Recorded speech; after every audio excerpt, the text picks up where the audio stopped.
妈，大家好。正式介绍一下啊，我的女儿江达林，我推荐她担任 DL 传播新任董事长兼总裁。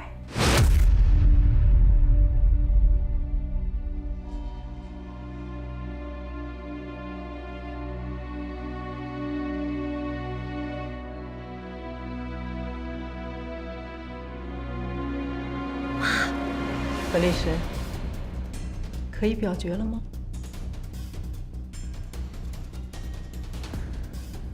可以。同意江达林担任 DL 传播董事长兼总裁的，请举手。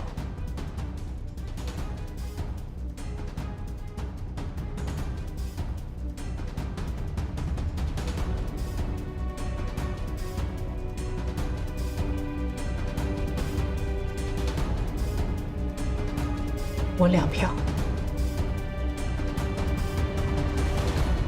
这票是我自己的，这票是我丈夫江远鹏的。我说明一下，江总曾做过书面授权，如果由于特殊情况江总不能亲临现场，一切投票权利将由李总全权代表，是符合法律程序的。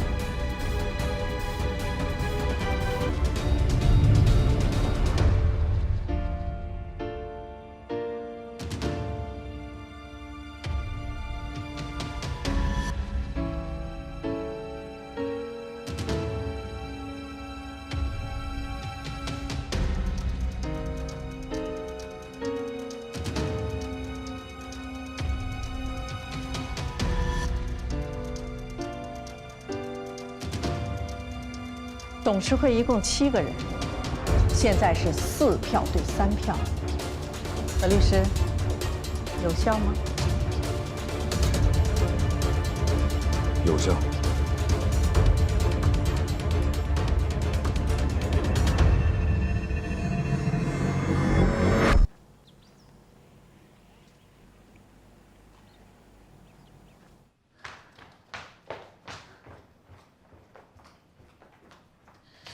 妈，我爸到底出什么事儿？他现在人在哪儿呢？我也不知道，他只是跟我说，去找杜少坤了。他上哪儿找啊？杜少坤如果真的是携款潜逃，怎么可能让我爸找到啊？你爸跟他几十年的交情，应该会有一些线索吧？几十年的交情，这么害我爸，这什么朋友啊？琳琳，这件事你先别管了，有妈呢。你现在只想一件事，就是如何当好 DL 总裁。妈，你说的好轻松啊！我当总裁还要当好总裁，我怎么当啊？你今天就当众宣布了，你是不是太冲动了？妈，你想想看，我一天小职员都没干过，现在一上来就是总裁，那可是总裁哎！你太开玩笑了吧？要当你当，我可当不了。什么呀？琳琳，你听好了，妈妈如果但凡有一点办法，我会这么做吗？你爸爸当初给公司起名叫达林传播，就是想有一天你能接他的班。只不过，现在这个时间提前了而已。所以，为了这个家，你干得了也得干，干不了也得干。妈，不要再说了，你爸爸他是已经够我操心的了。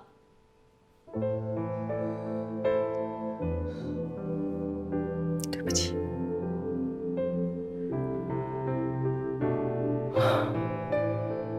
从今天开始，公司的事就交给你了。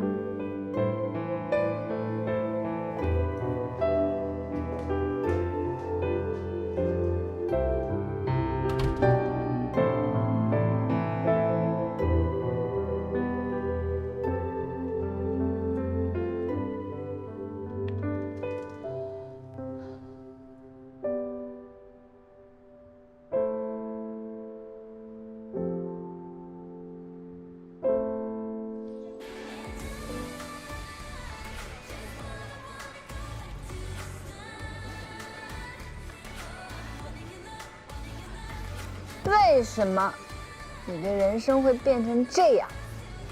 你说话呀！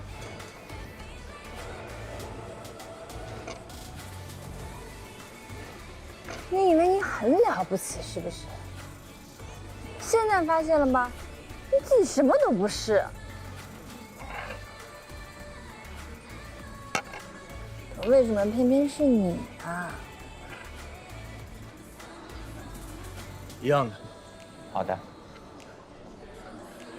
就看你不说。一样的。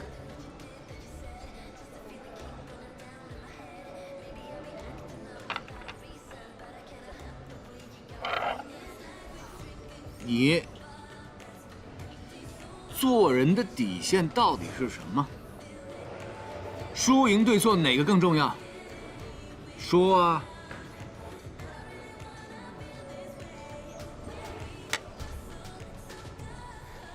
还有你，你是专业的，没错，同行公认的 top one， 那又怎么样呢？还不是一样吃苍蝇？你认为你做的都是对的，可笑！你也喜欢24个比例啊？哔哩哔哩，哔哩哔哩。一个女孩一个人在这喝酒，感情问题啊？说了你也不信。那我猜猜啊，男朋友出轨了。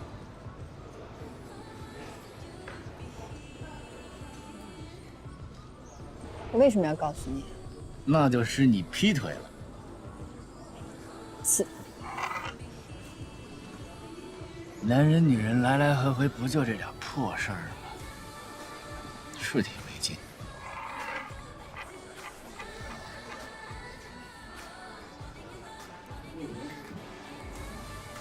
你不会也爱上有妇之夫了吧？你再说一遍。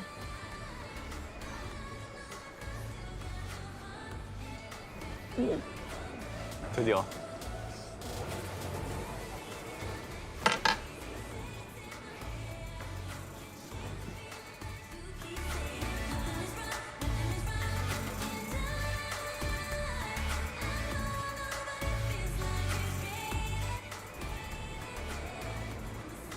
哎，没事吧？我还以为你挺能喝的呢，4排就喝大了。就算是有24个我，到最后还得自己去面对。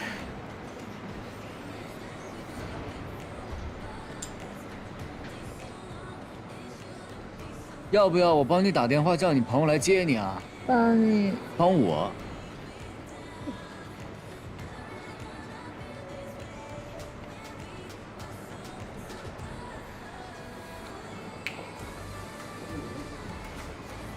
你好。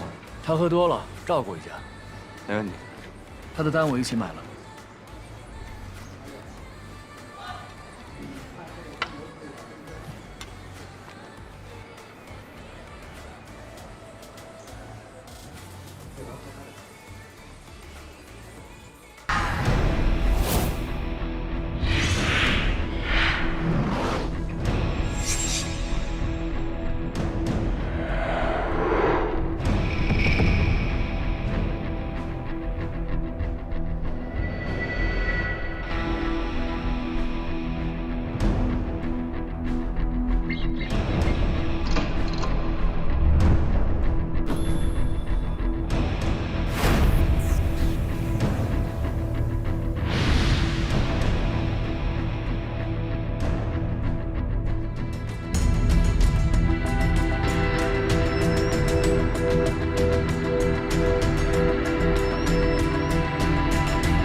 谢谢你啊，还特意来接我。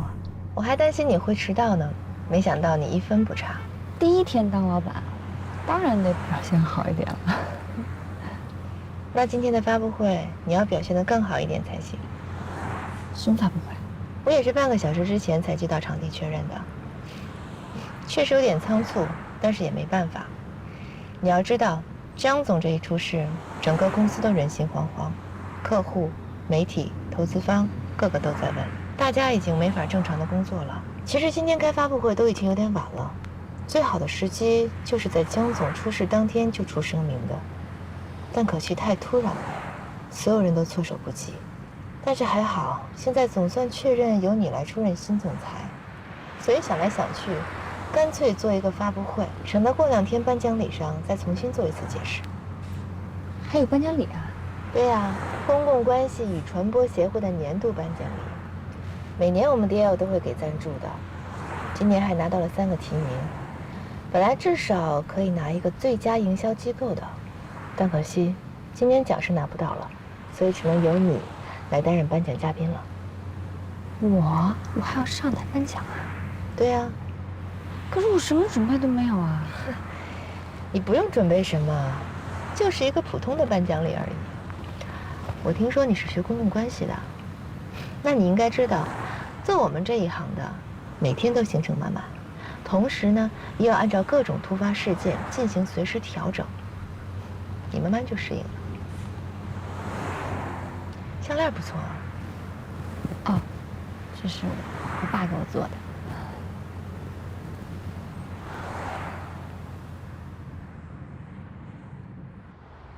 到了，走吧。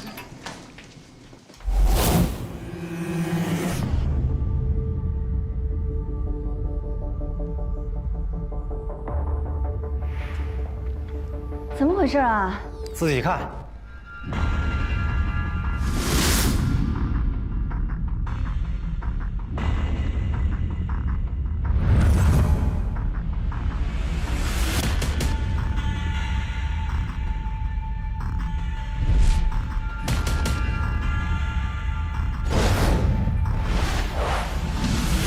谁干的？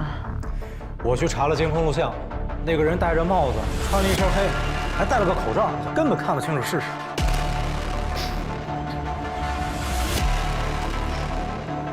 怎么这么臭啊？谁知道这油漆里边掺了什么东西？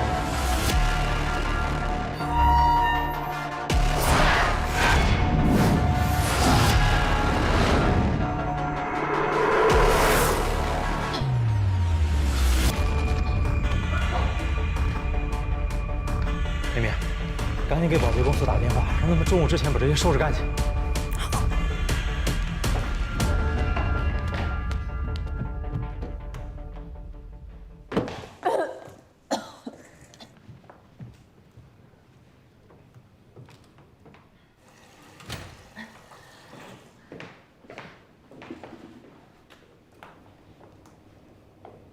怀孕了？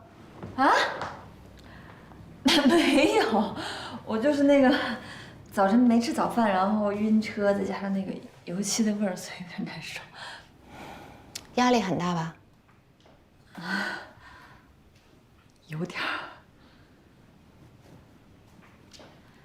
有一点压力是正常的。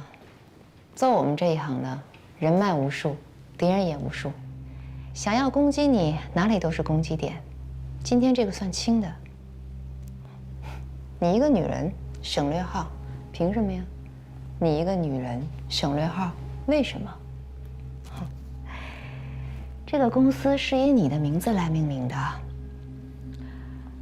你即将就任达林传播的总裁，你有一个每年营收过亿的公司要管，有很多人的生计需要你来负责。比如我，在 DL 就有200万股的期权，等着未来兑现。而你，连1天正式的班都没有上过，就要当总裁，你是得有点压力。我可不希望我的未来因为你而打水漂。你放心，你的那200万股期权会变成很多很多钱的，我会努力的。这样最好。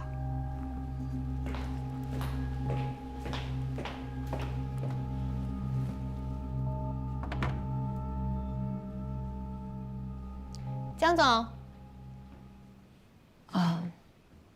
什么事啊？江总，我和 Amy 去物业查过监控录像了，那个人戴着棒球帽，根本就看不清脸。你说，要不要报警啊？你说呢？你定。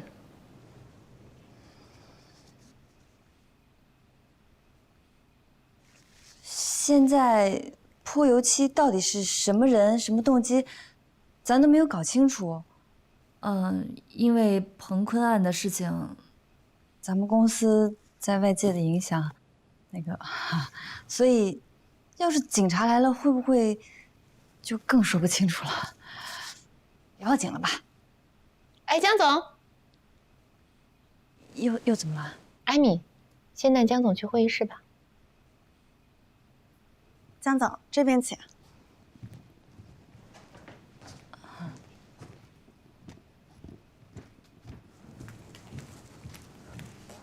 请坐。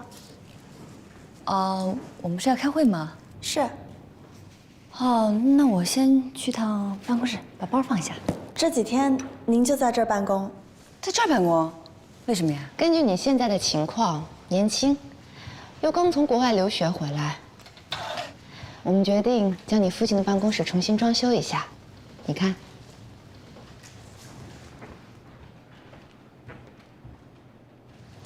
所以这几天只能委屈你先在这儿办公了。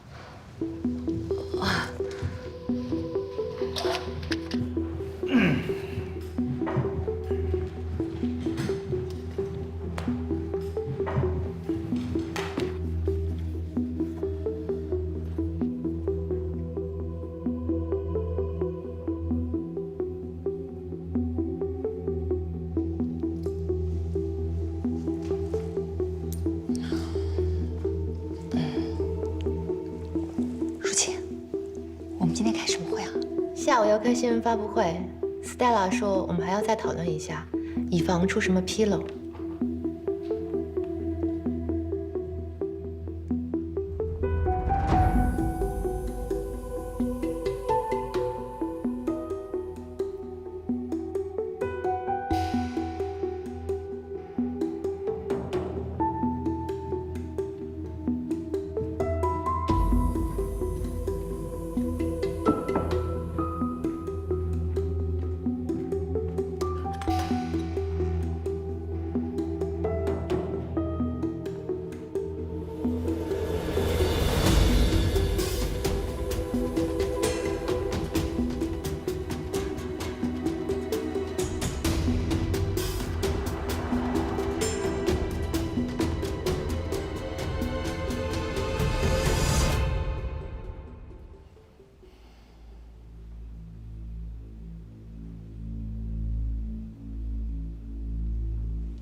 等多久啊？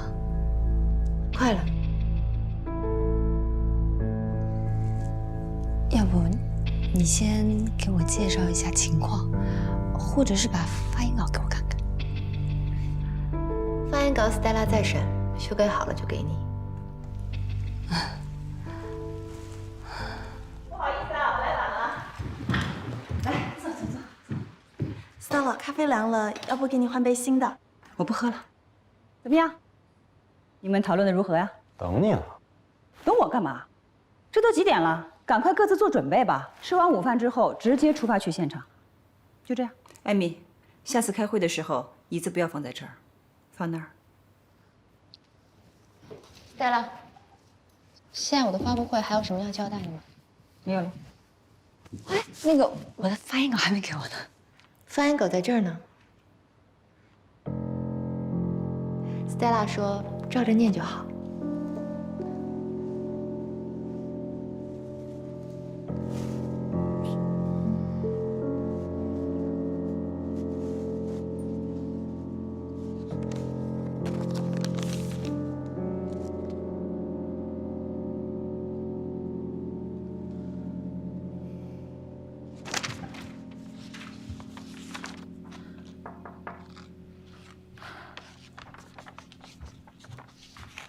有什么事儿吗？我觉得这篇声明有点不对。哪儿不对？我们开发布会的目的，不就是要向大家解释最近关注的这些热点吗？可是你看这里，什么网络上对达林传播有很多负面的报道，甚至是极不负责任的谣言，就通篇都没有一句认真的解释，全是虚的呀。虚的。那你想怎么具体呢？总是应该回应一下吧。比如说关于我爸爸的事情，比如说今天早晨我们公司被泼油漆的这些事情，这才是他们想听的，不是吗？你想怎么回应？这些事情都是无法解释的。你是已经知道了你爸爸消息了吗？还是已经查出泼油漆的元凶是谁？如果记者问你爸爸的案情，你怎么办？如果他们问起鹏坤基金跟我们 DL 有什么关系，你怎么回答？就算是我不讲，难道他们就不问啊？他们当然可以问，你可以不回答，避重就轻，明白吗？你就按照我给你写的这个稿子念就行了，其他的一律充耳不闻。你记住，开发布会的重点不是满足公众需要听什么，而是我们需要公众听到什么。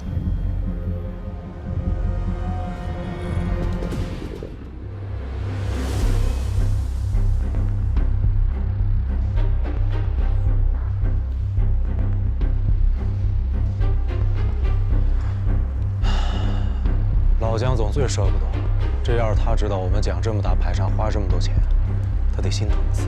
这是 Stella 的意思，越是在困难的时候就越要讲面子。又不是他登记。哎，敏姐，喝个茶派。谢谢。你看什么呢？时间和地点都是临时决定的，就连发言稿也是半小时前才给到他的。明摆着不把新总裁当回事儿，真替他担心。这可是他第一次亮相，要是搞砸了，他在DL就无法立足，这就叫下马威。下马威。Amy，舒总，我在这儿。怎么样？都准备好了吗？准备好了。我怎么没看见提词器啊？提词器？没说要准备提词器。没准备。我们什么时候开发布会不需要提词器了？舒总，那个清单上是有，但是被划掉了。我问过市场部，他们说不需要。不需要？啊，是这么说的。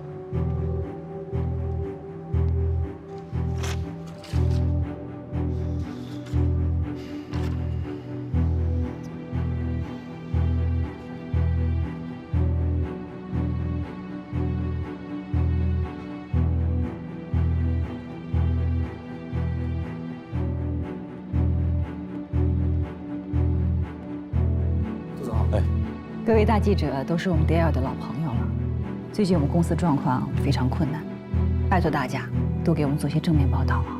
谢谢大家对我们的支持啊！张主编，哟，在这儿看。你好，你好，都在呢。Stella， 有点事儿跟你说一下。我失陪一下。先喝着，先喝着。不好意思啊，我们今天工作有点疏忽，提词器忘了准备了。我知道啊，是我让取消的。我一直觉得使用提词器、官僚气太重，不符合公关风格。以后咱们DL的活动，提词器一律取消。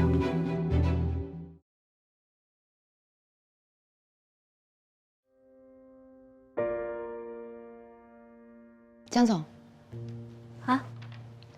实在不好意思，一会儿只能靠你自己了。今天我忘了准备提词器。可他们说有提词器的呀，那万一我说错词儿了怎么办？能背多少是多少，实在不行就照着稿子念。照着稿子念，那些媒体会不会觉得我特别没有诚意啊？不会，时间紧迫，他们会理解的。对不起。接着背。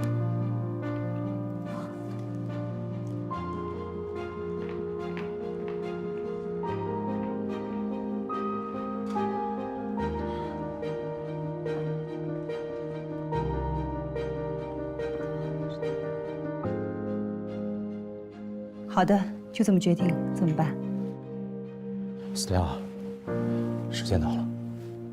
？OK， 走。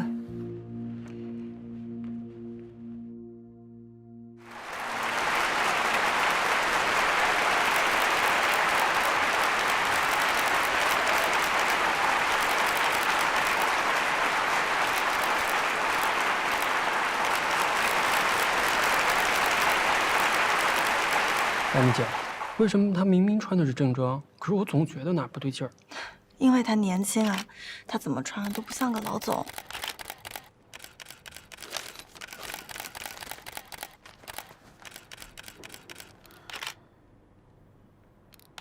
大家好，我是江达林，感谢达林传播董事会对我的信任。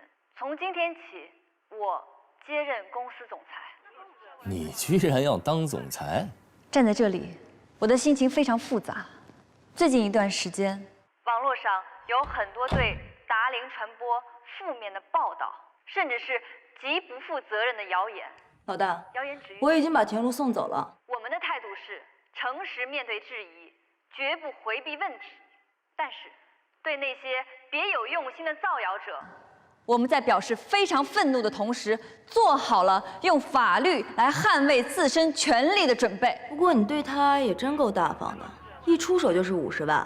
那50万是他应得的，协议签字了吗？目前，达林传播运营正常，你自己看，业绩稳定。我知道，在我肩膀上的担子很重。面对残酷的市场竞争，我做好了迎接挑战的准备。3年以内他不会回国，也不会发布关于耿月的任何消息。这就是付给他50万的代价。但更有信心，在各位合伙人的支持与配合下，带领公司走出困境。你就不适合打官腔。感谢长久以来媒体朋友的支持，愿达林传播明天更加美好。谢谢。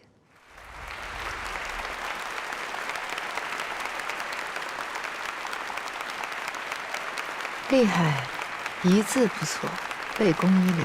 虽然是个菜鸟，但也算孺子可教啊。看什么呢？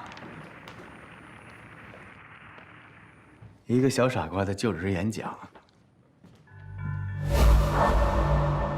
江总，请问令尊江远鹏去哪里了？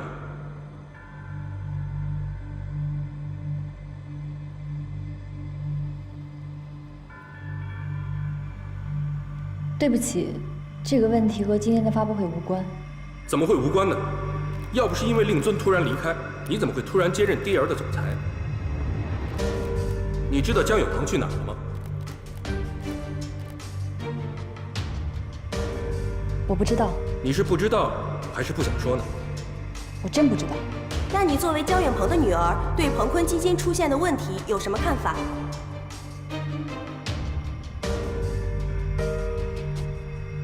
无可奉告。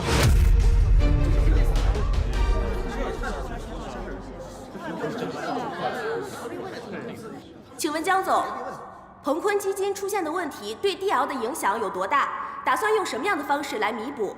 你们有没有想过用 DL 的利润来弥补鹏坤基金的亏空？今天是你上任的第1天 ，DL 传播公司就被人用油漆给泼了，这件事情你怎么看？我刚刚回国。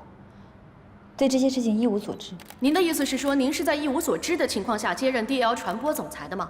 您指的是对鹏坤基金一无所知呢，还是对 DL 传播的情况一无所知，还是说您对公关这个专业领域一无所知呢？请您回答一下。被人用油漆泼了门，却不选择报警，这是出于什么道理啊？是不是因为你们知道泼油漆的人就是鹏坤基金的受害人，所以你们不敢报警？那些因为鹏坤基金而受到严重损失的投资人，你有想过如何去补偿他们吗？请问有什么具体的补偿计划吗？听说现在有好几家公司都暂停了与你们的合作，请问你们对此有没有采取任何的措施？因为鹏坤基金而受到损害的人，你知道他们现在过得有多艰苦吗？对此你有什么想说的？据我所知，您今年只有27岁吧？这个年纪当总裁是不是还年轻了点呢？那么请问你是否有信心带领 DL 传播继续向前呢？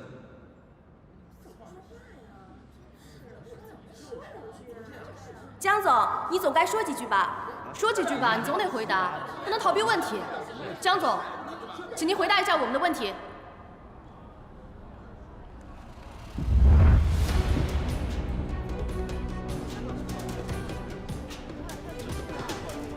这位记者朋友，你当着这么多人的面来说一个女孩子的年龄，是不是有点没礼貌啊？你刚问27岁的我有没有信心带领 DL 继续向前，我想问你，康熙8岁登基，甘罗12岁拜相，霍去病17岁大败匈奴，圣女贞德带领士兵解除奥尔良之围的时候也只有17岁，扎克伯格创办 Facebook 的时候只有20岁，你怎么不去问问他们呀？问问他们在做这些事情的时候哪里来的信心？或者说，你问问你自己，为什么都40多岁了还这么没有信心呢？你说谁40几岁了？我刚刚才35。我看着像，不好意思啊。你是说？还有这边，假如你在南京路有一个肉包子店，在淮海有一个菜包子店，现在菜包子店出了问题，而肉包子店经营良好，那你该怎么做呢？你是不是应该竭尽全力的保住肉包子店不被菜包子店所牵连呢？还有你，现代公司全都是有限责任，大股东怎么有权拿肉包子的钱填补菜包子的亏空呢？你笑什么？我喜欢吃肉包子。各位记者，你们问问题能不能专业一点，有点起码的常识？公司被泼了油漆，你们问我为什么不报警？我想问你们，如果你们被狗咬了，是不是要反咬狗一口呢？又怎么了？狗敢咬我，我就咬狗。鹏坤基金的问题悬而未决，大量的投资商面临血本无归的情况，这一切都跟令尊江远鹏先生脱不了关系，请你不要胡乱攀扯，顾左右而言他。是我胡乱攀扯，顾左右而言他吗？好，我正面回答所有的问题。第一，鹏坤基金是我父亲江远鹏和杜少坤联合发起的，但 DL 和鹏坤基金没有任何资金上的往来，二者之间没有关系，所以我们不需要为鹏坤基金的问题负责任。第二，我的父亲江远鹏只是暂时有事，不能亲自出面，目前没有任何证据证明他出了问题。第三，对类似泼油漆这样的恶劣行为，我们公司保留用法律追究的权利。发布会到此为止，谢谢大家。主任这样就走了？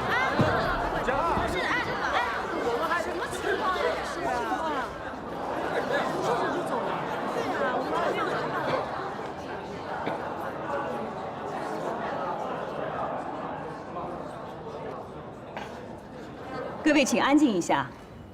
各位嘉宾，各位亲爱的媒体的朋友们，大家好。今天是我们 DL 新任总裁的新闻发布会。江达林经验不足，如果他在言辞或者情绪上有不周到的地方，我替他给各位道个歉。咱们这么做是不是有点太过分了？你是说我撤掉提词器吗？提词器是你安排撤的？是我安排撤掉的。我是说，刚才记者在围攻的时候，多少应该帮他出面缓解一下。这是一场考试，如果我们出面帮他，那就是作弊。我觉得刚才他前半段表现得还不错，至少全背下来了。但是后半段搞砸了呀，那背完了有什么用啊？现在记者全都被他得罪了，他倒是跑了，以后我们麻烦多了去了。那帮记者啊，就是欺负他年轻，所以才咄咄逼人。只不过没想到被江达林这么犀利的给怼了回去。物极必反，在这种情况下，如果我们一味的谦逊、避让，只会让大家觉得我们是心虚。像江达林这样，虽然无理，但更能彰显出我们DL的态度，挺好的。他总算过了这第一关了。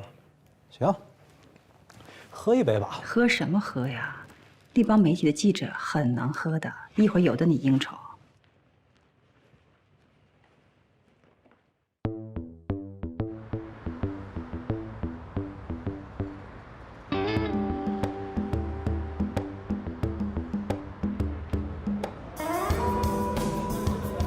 你好，你的酒，请慢用。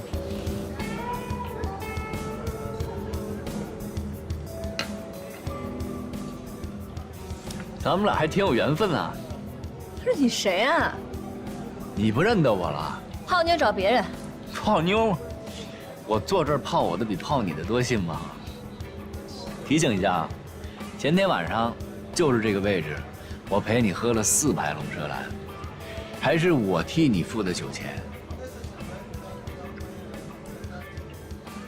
我还以为是骗色呢，原来是骗钱啊！放心吧，骗钱骗色我都不会来找你。那天晚上你喝多了趴在这儿，我还问你，要不要我帮你打电话叫你朋友来接你啊？帮你？帮我。后来我有事要先走，走之前是我买的单。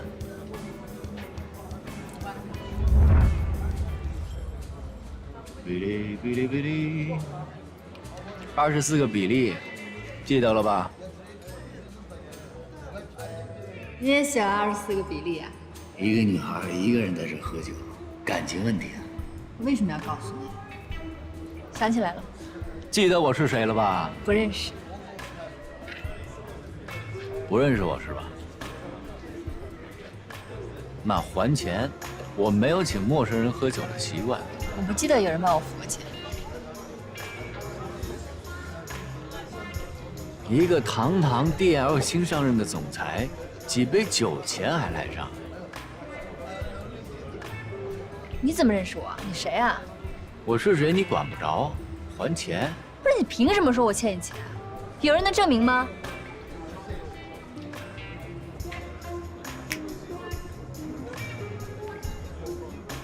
你好。别闹了，那天根本就不是他。我知道 ，Kevin 呢 ？Kevin 今天休息，想喝什么我帮你调。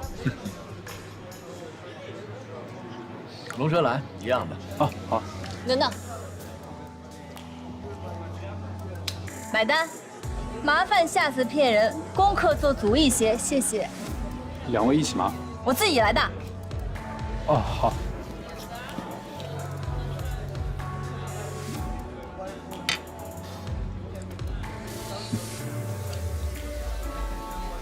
我还是第一次遇见喝霸王酒的女孩。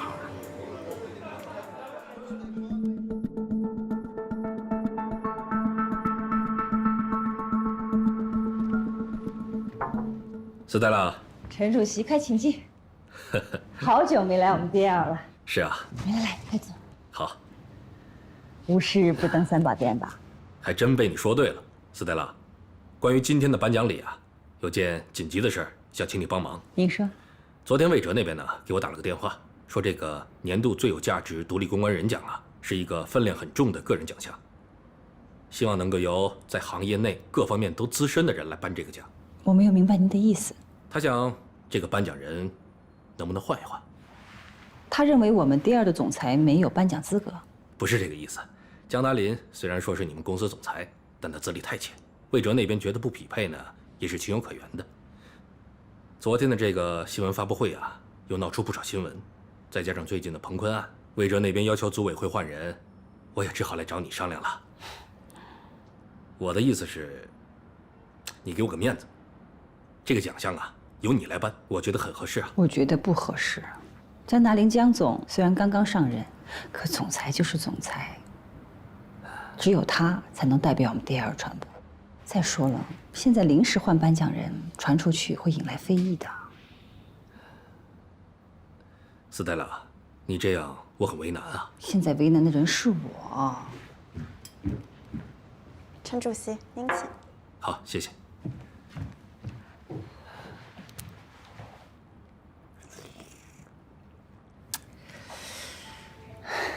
对了，陈主席，有件事情我没有弄明白，这颁奖典礼还没开始呢，魏哲怎么知道自己获奖了？他不仅知道自己获奖了，反过来还选颁奖人。咱们公关协会什么时候开始有黑幕了？您可是主席，不能助长这种风气啊，你说是吧？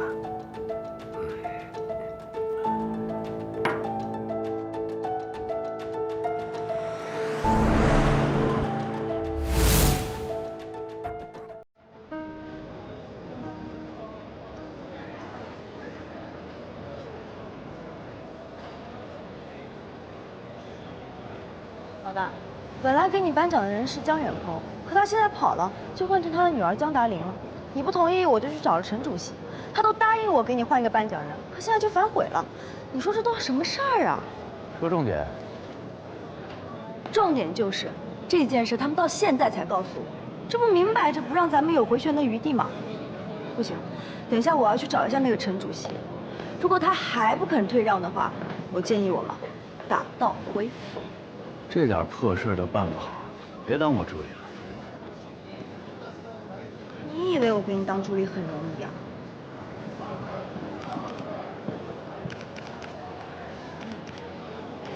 哎，回头看，红毯走惯了，又耍酷呢。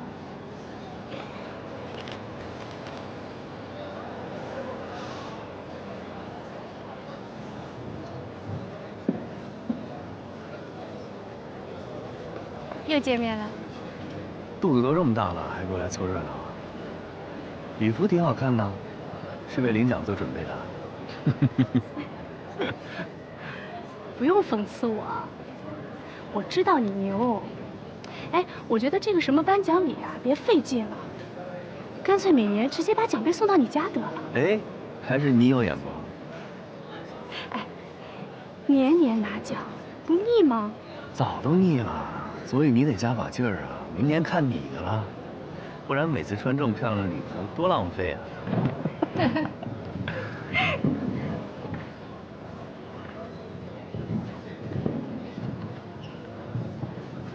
看，圈里人把他当大神，他就是一个神经病。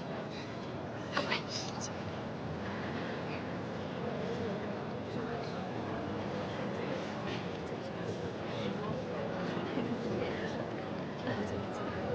舒总，好久不见。沈总真是贵人多忘事。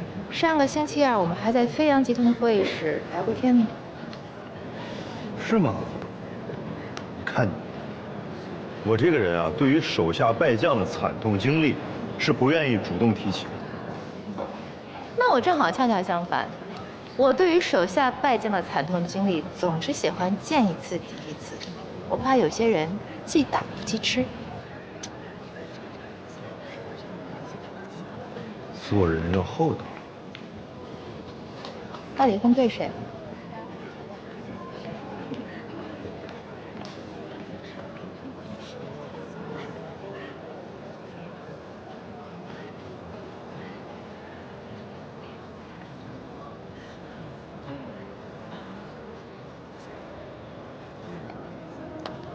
说的就是他，焦虑症。我听说啊，焦虑症有轻有重，中了可不就是精神病了？精神病？不至于吧？这要是情绪控制不好，指不定干出什么事儿来。我听说啊，这种人都有双重人格，表面上看着温文尔雅，背地里啊可变态了，得防着点儿。那按你这么说，以后哪个客户敢用他呀？哎呀，你俩积点口德吧，好歹人是个病人。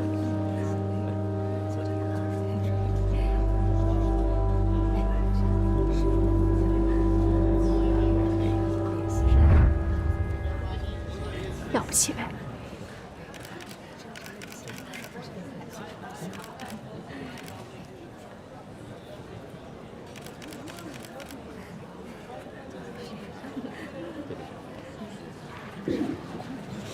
看什么看？挺巧的呀，看你今天的打扮，也是来参加颁奖典礼的吧？你都能来，我为什么不能来了？看来这个颁奖典礼门槛也不高，什么人都能来参加。门槛是太低了，欠钱不还的人都来了。心胸狭窄。什么时候还钱啊？老大，我已经跟陈主席沟通过了。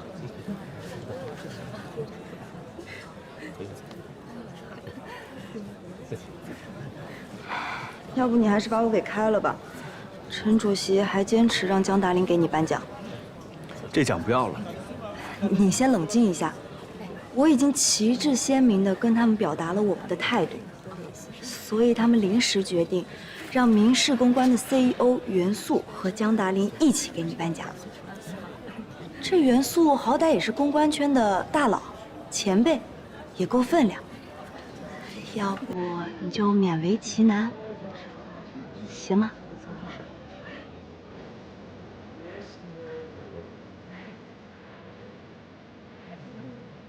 好啦，我们进去吧。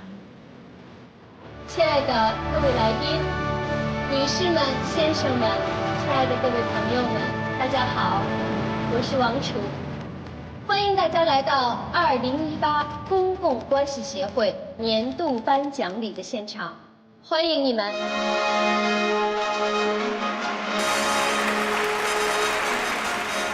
好的，颁奖典礼开始了，你可以进去了。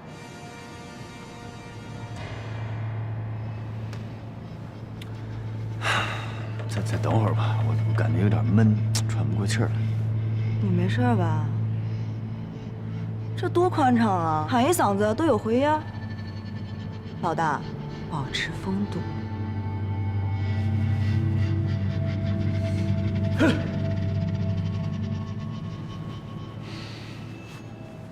帅吗？首先要颁发的奖项是2018年度最佳公关传播机构。我们有请颁奖嘉宾，公共关系协会会长张德森先生，国际超模方醒小姐，有请二位。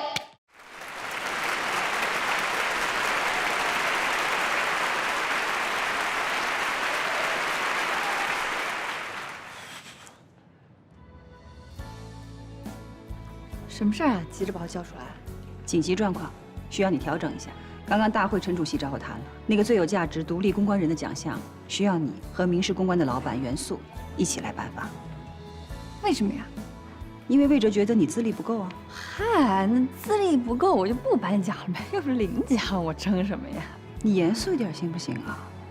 你必须要争，这不是代表你自己，这代表着我们DL传播。每年这个奖项都是由你爸爸来颁发的，这代表着你爸爸和我们DL传播在这个行业的江湖地位。待会儿你必须上台颁奖。知道了。下面我们要颁发另一个非常重要的奖项——年度最有价值独立公关人奖。下面我们有请颁奖嘉宾达林传播总裁江达林小姐、明世公关 CEO 袁素先生，有请二位。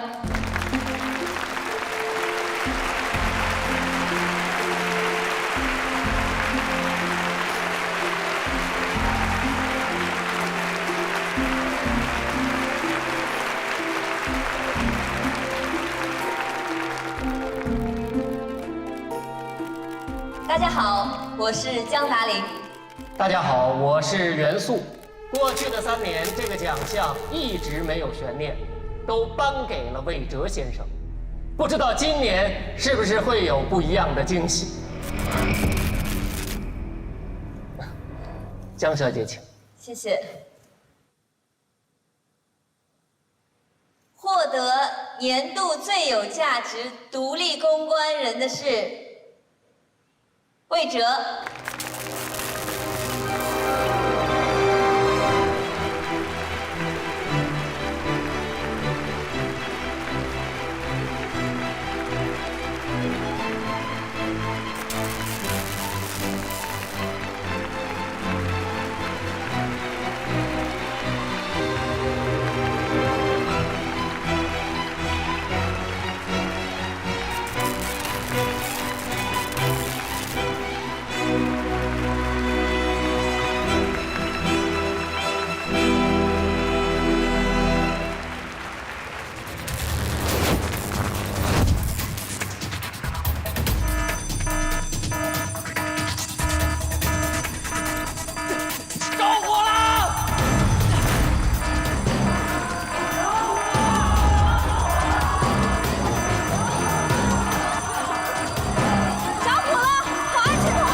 不要走电梯！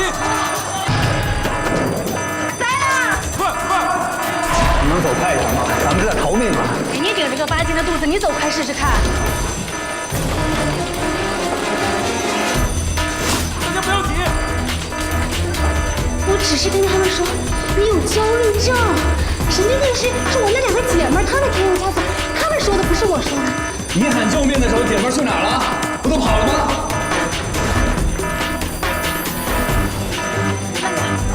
可以，走。求你了，大小姐，咱们真得走快2步，行不行？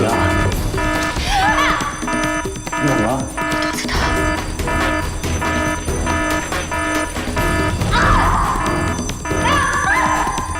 不会吧？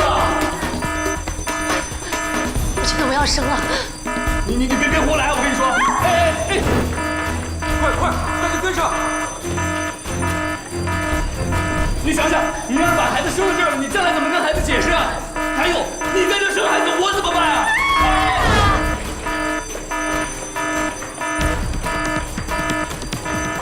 坚持！不行，我想坚持，但是我坚持不住。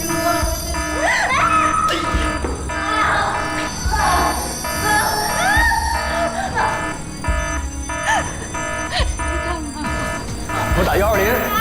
坚持着！120嘛，就有人要生孩子了，在消防通道。不行，我走不了了，我求求你，我快死了，我觉得。听话，走啊！我求求你让我死了，我才是我死了。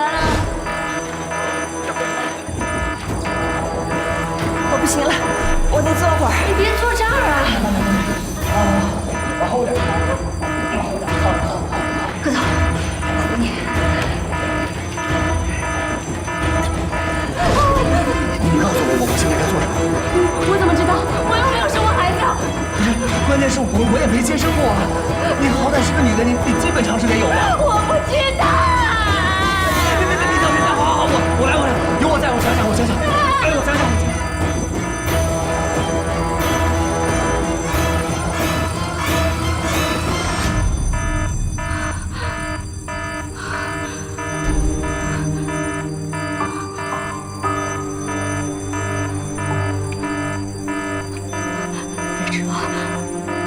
我羊水破了，魏哲，我羊水破了，救救我！我独自把痛隐藏，总有一天它会消散，眼神的倔强。吐气，沿途的放松，吐气。别紧张，吸气。不必永远伪装逞强，看着我，使劲。大不了使劲。使劲。别害怕，面对那些俗世的目光。别忘了有一道光，是你内心最初的坚强。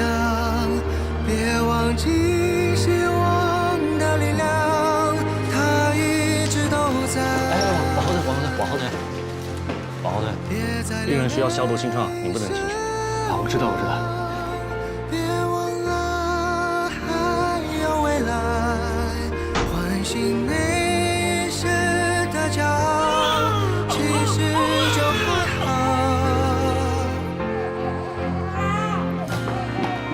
你不能进。给我把宝贝拿一下。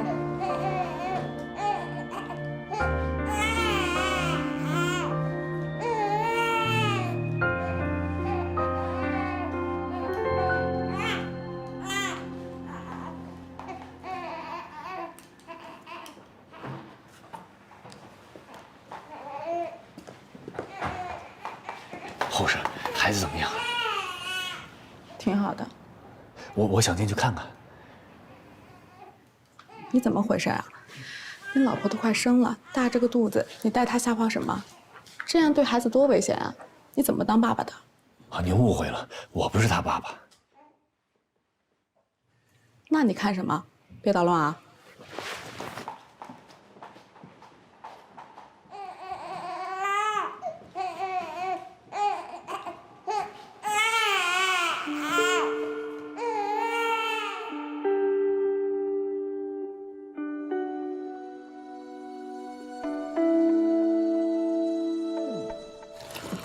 我的天哪！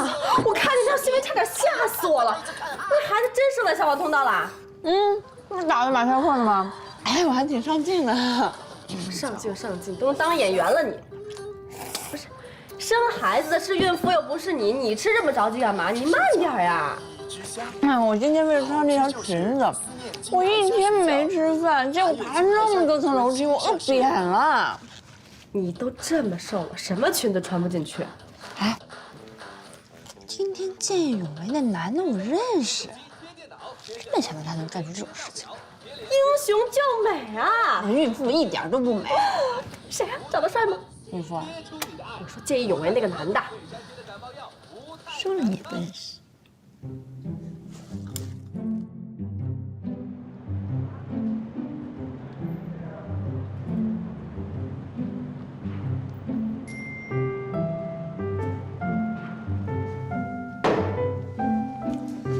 这组委会也太没有创意了吧！你看看，每年的奖杯做的一模一样。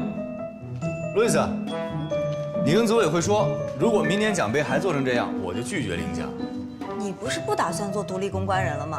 别的奖我也得拿呀。好，我去跟他们反映。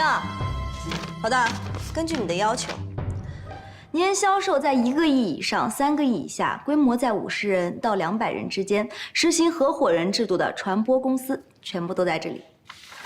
我稍微往外面放了点风，已经有好几家闻风而动。老大，你真的想好了吗？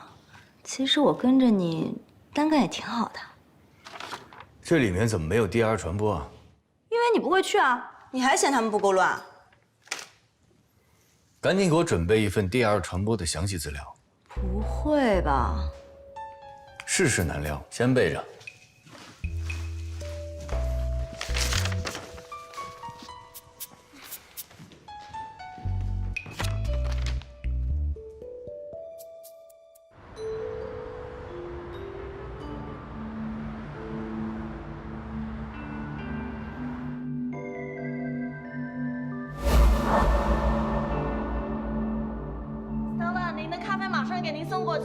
好的，谢谢。来了，这份文件需要您签个字。好的，我看看。来了，早。早。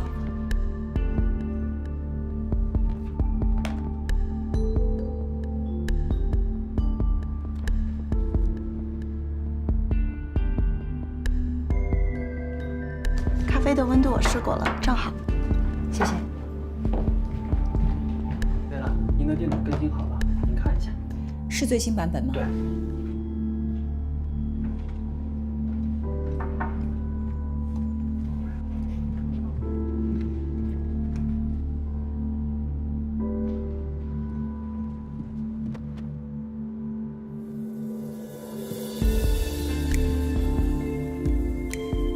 华阳的高总提了4个问题，我准备了一下，你看这么回答行吗？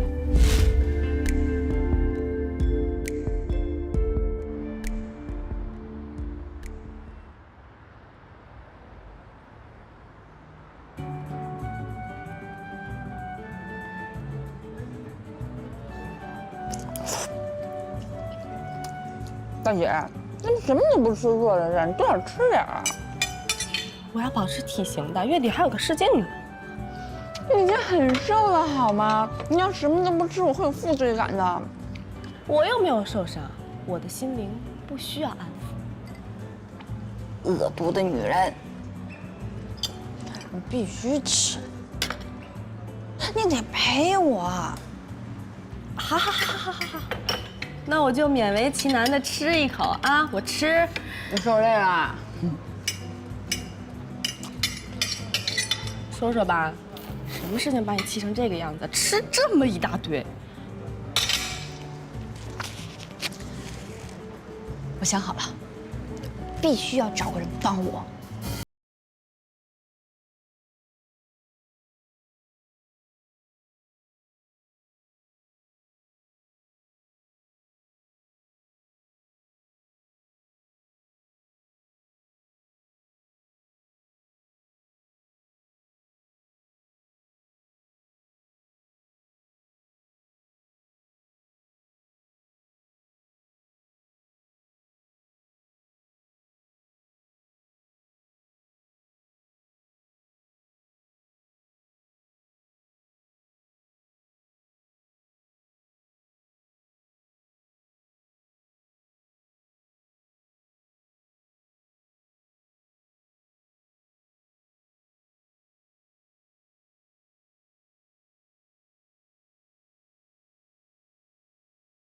学生大部分都是外企高管，你要找的人有什么条件？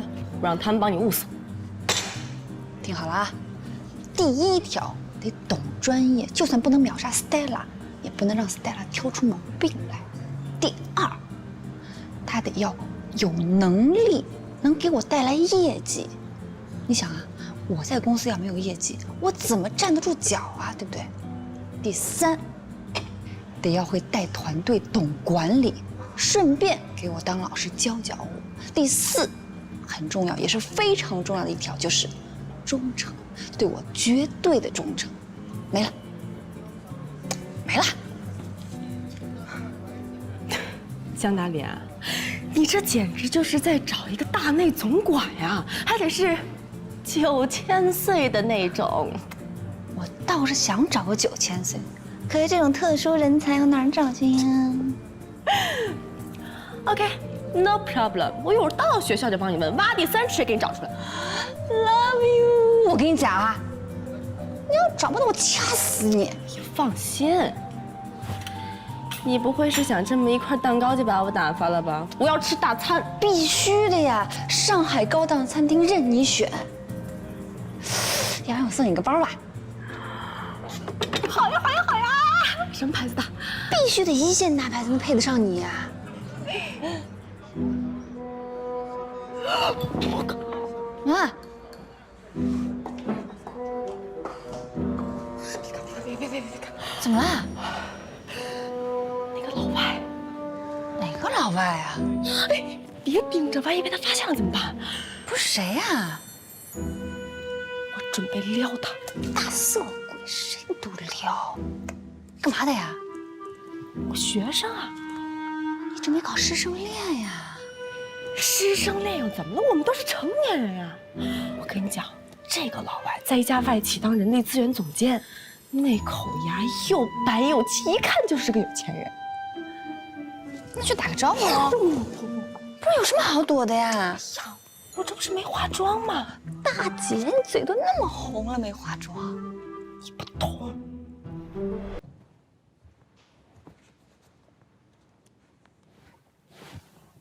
那就是你办公室啊？嗯。什么时候装修好？他们说得过几天。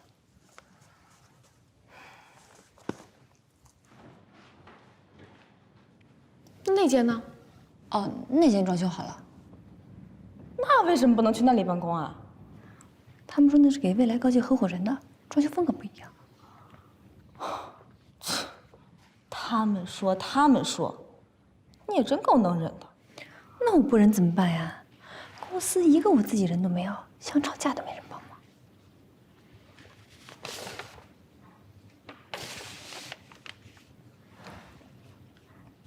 那间就是你说的太后娘娘的办公室吧？啊。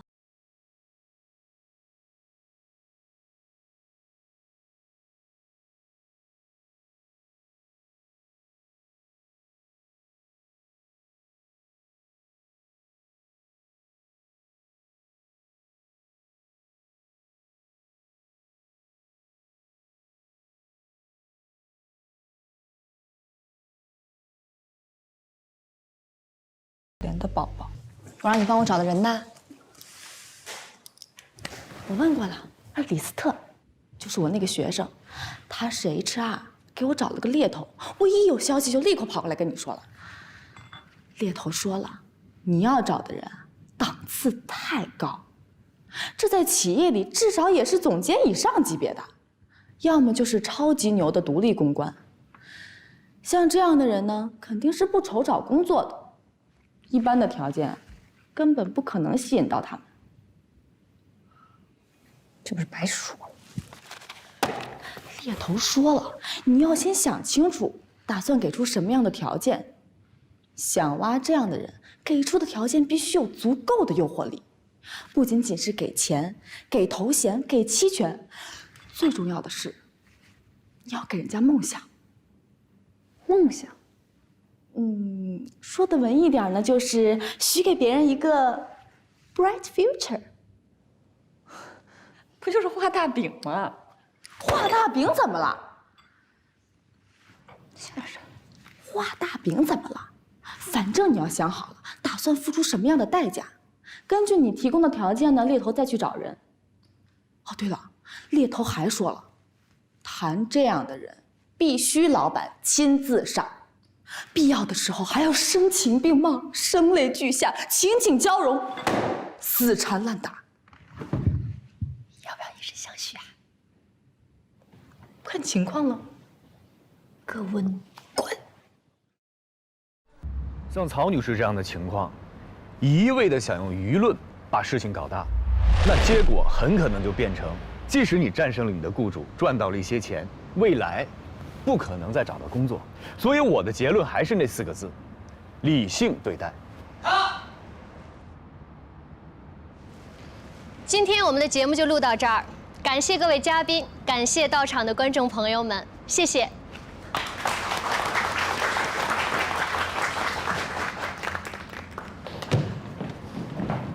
曹女士，今天非常感谢。哲哥，怎么了，楚妹？下个月我开一档新节目，有没有兴趣来客串一下嘉宾？没有兴趣。去。真没兴趣。去。你的节目我当然得去支持了。你也不问问什么节目？你的节目当然没什么好节目了。告诉你，相亲节目。相亲节目？来吗？真的假的？真的。逗你呢。就算是请你当嘉宾，那也是点评嘉宾。哎，我的策划案帮忙改一改。我不识字儿，你不是不知道。今天晚上就要。得嘞。魏哲，请留步。钱总，我就开门见山了，有没有兴趣来我们公司？哎呦，您那庙太大了，我哪敢去啊？那您看，我们公司什么都好，就是危机管理这一块有点弱，遇到客户有个3长2短，就容易抓瞎。所以啊，急需你这样危机公关专家。只要你肯过来，条件你随便看。钱老板，您这是先下手为强啊！丁总，好久不见啊！好久不见，越来越漂亮了。谢谢谢谢。丁总，瞧你这话说的，我这是真心诚意的邀请魏哲来加盟。那可就要公平竞争了。魏哲，下周有没有空？我想请你到公司来。你的实战经验丰富，我想请你给我的员工上一上危机公关的课程。太荣幸了，太荣幸了！下周，路易斯在这儿呢。下周咱们下周的时间已经排满了。不好意思，向总，你继续说。实在不好意思。死者杨默，今年31岁 ，New Face 网络科技开发部高级工程师，工号005。他是公司的元老 ，New Face 的当家手游《光环之塔》就是他的团队开发设计的。虽然3年前已经结婚，但上周3才带着妻子去普吉岛5度蜜月，谁知道在度假期间突发心脏病去世，骨灰已经由他的妻子李静柔带回国内。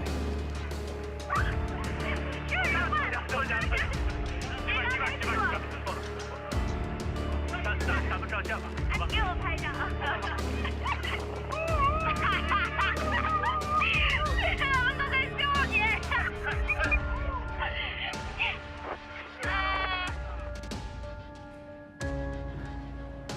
New Face 对这件事儿十分重视。金堂昨天晚上给我打了2个电话，详细介绍了情况，并要求我们给予足够的重视。各位，金堂反复地跟我强调，虽然这件事儿只是个意外，但 New Face 现在正面临 C 轮融资，在这个关键时期，他们不希望看到任何对企业不利的负面新闻。什么重要的东西啊，非得在这儿改？王储的任务。是个女人的话，你都听。你说什么？哎，我说啊，那个灯塔公关的向伟可真逗，自己不来跟你说，跑来苦口婆心的劝我，想请你当合伙人。冲他们这种做事找不着重点的作风，灯塔公关不靠谱。那乾坤呢？红点公司这几年发展挺好。乾坤一开口就让我条件随便开，这种货运公司出身的大老粗，江湖习气太重，容易犯错误。犯错误不就正好等你来解救啊？事儿错了怎么都能救，人错了谁也救不了。那排除法还剩最后一个了啊！著名美女丁一楠，怎么样？丁一楠的蓝山传媒成立好几年了，每年的营业额90%来自江门集团。我说没猫腻，你信吗？这种靠私下交易生存的公司没前途。家属现在是什么态度？事发突然，李金柔一直忙着给杨默处理后事，昨天才回国，目前还没有接触。New Face 那边也不确定李金柔会不会提出什么过分的要求，或者做出什么过激的事情来，这些都需要我们提前做好应对预案。好的，情况大家都清楚了啊。老规矩，畅所欲言。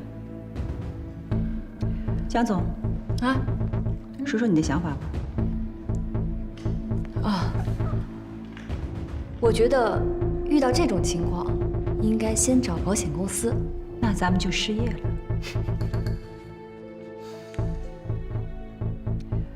你是找合伙人呢，还是找老婆呀？哎，你说对了，还就得照着找老婆的标准找合伙人。要长得好看，还不能太漂亮；要能干，还不能太精明；要有互相的需求，这才是在一起的基础。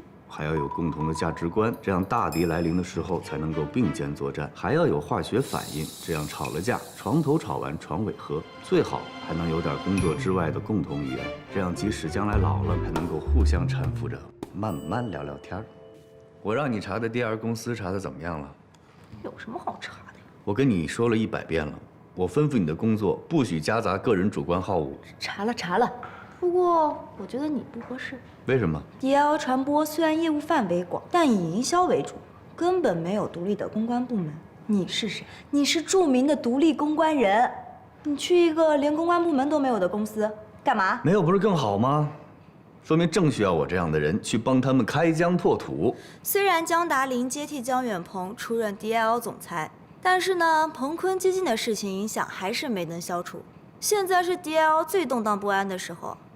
很多人想跑都来不及，你居然还想往里跳？那些人想跑，是因为他们知道自己没有能力能帮 DR 公司走出困境。可我不一样啊，扭转乾坤是我的长项。DR 公司越是动荡不安，越能体现我个人的价值。OK？ 我觉得我们应该先联系媒体。如果李金柔真的发布一些不利于 New Face 消息的话，肯定是要通过媒体的，而且是自媒体的大 V 们。在不了解家属的态度之前，媒体对外的口径应该是 New Face 对于杨默的去世深感悲痛，不过分渲染，保持低调。明白了。之前 New Face 的案子一直是由江总负责的。啊？哦，对不起，我说的是你爸爸。William， 之前我们就商量过了，这个案子你接手。Stella， 你再考虑考虑啊！我实在是没有精力接了。昨天晚上金堂跟我通完电话，我又陪着地龙珠宝的杨总聊到凌晨2点多钟。他们明年的公关费用至少要增加10%，我这几天得赶紧做好方案给他们，不然丢了这样的客户，我们损失就太大了。那 New Face 的案子就没人管了？好，我管。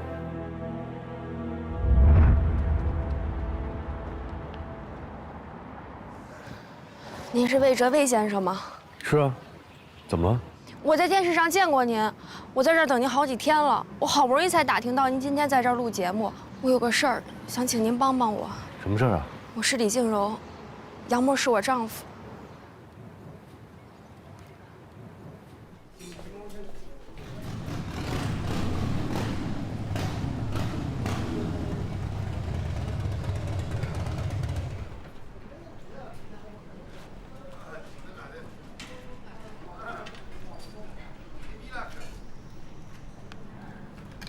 你原来住在这么漂亮的地方啊？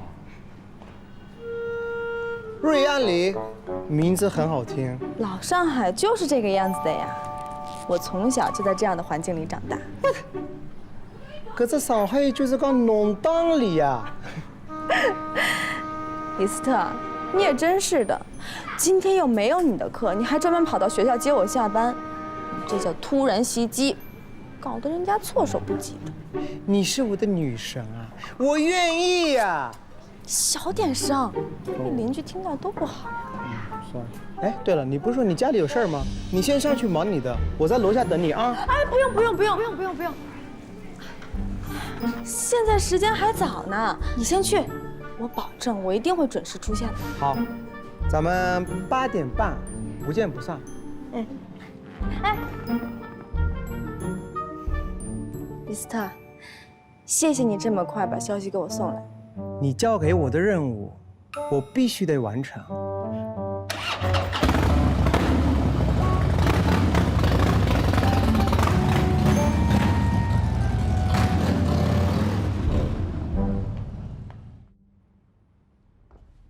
杨默刚进 New Face 的时候，全公司上下连10个人都不到。他们租了一套公寓，1个月就开4000多块钱，几个人吃也在里面，睡也在里面，没白没黑的写代码，好几次写到下半夜，实在累得不行了，就往椅子上一靠就睡着了。第2天睁开眼了继续写。他们同事说，早上看见他不是躺在那儿就是趴在那儿，都忍不住想上去试试他还有没有呼吸了。没想到，现在都变成真的了。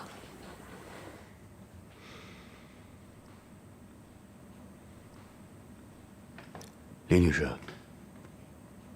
你找我到底什么事儿？我去过 New Face 公司了，他们说杨默是在度假的时候心脏病突发猝死的，不算因公死亡，不肯赔偿，就给我3个月的工资。杨默的命就值7万块钱，这个我不能接受。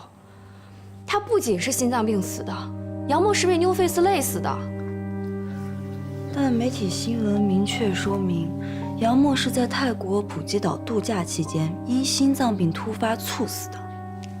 难道这都是假新闻？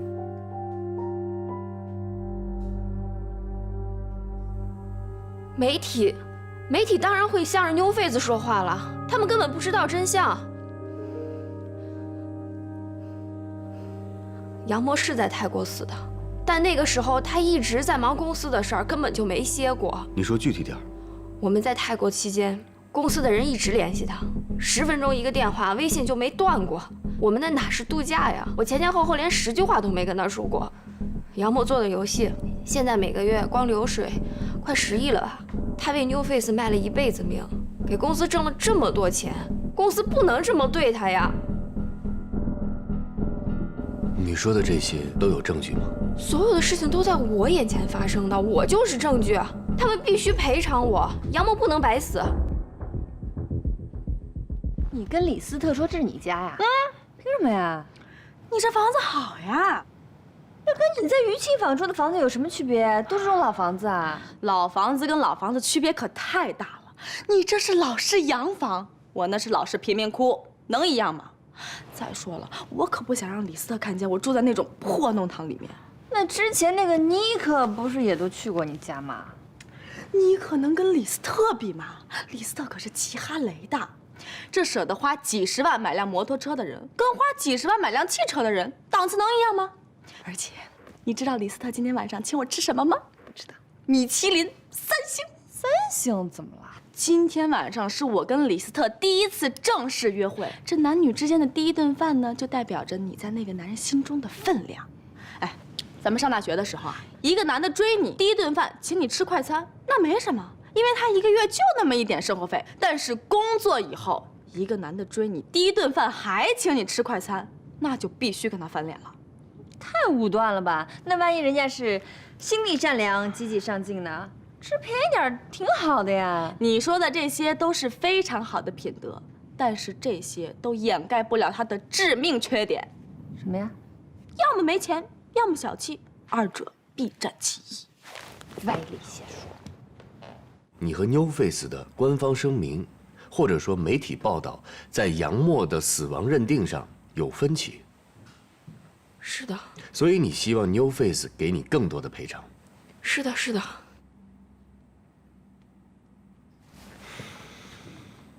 那你应该去找律师。我找过律师了，律师说这种劳动纠纷前期都以沟通为主。如果我自己实在没办法跟他们沟通，可以找一个专业的公关人代表我去跟他们谈。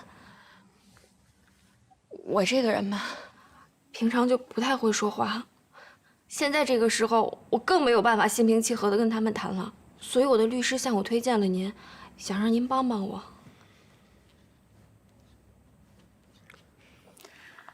那您是希望魏先生代表您去和 New Face 谈判？那您对赔偿金额的预期是多少？当然是越多越好了。杨默的命不能只值7万块钱吧？那律师有没有说过，如果谈判达不到您的预期怎么办？搜集证据，打官司啊。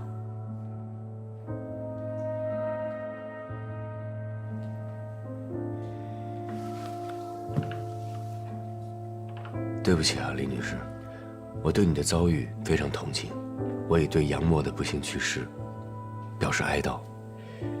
但是，你的这个忙我帮不了你。为什么？我一直以来接的都是公司业务，从没接过私人业务，所以这件事儿超过了我的业务范围。我个人的建议啊，既然你已经有了证据，那你就应该直接走法律程序。我在几个高端的招聘网上下了英雄帖，就不信找不着人。你看，人我已经给你找到了，李斯特给你推荐了一个男神级的人物。大姐，我要找的是大神，男神大神有区别的好吗？不，这个绝对没有区别。男神的皮囊，大神的头脑，2神合一呀！真的假的呀？我骗你干嘛呀？本来李斯特跟我说了，我也不相信，结果我上网一查，不服不行呀！沪上公关界就没有不认识他的。据说他跟所有大的公关公司都交过手，包括你们 DL， 人家就没有拜绩，而且。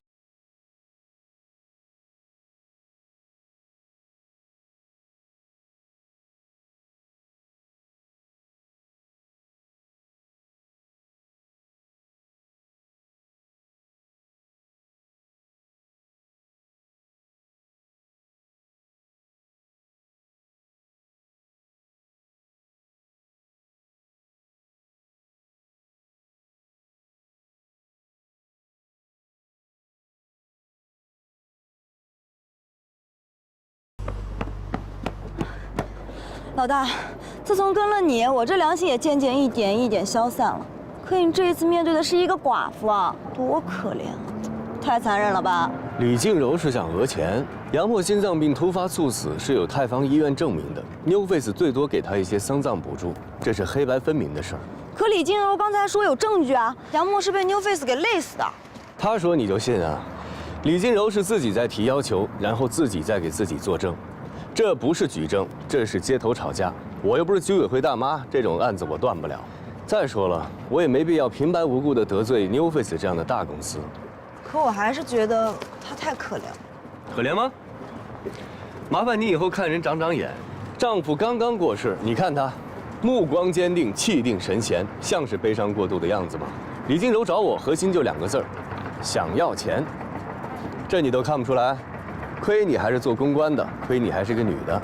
我是女人怎么了？头发长见识短，你不知道啊？你头发不长。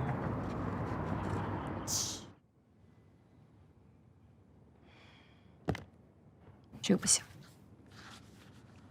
为什么不行呀？我说不行就是不行。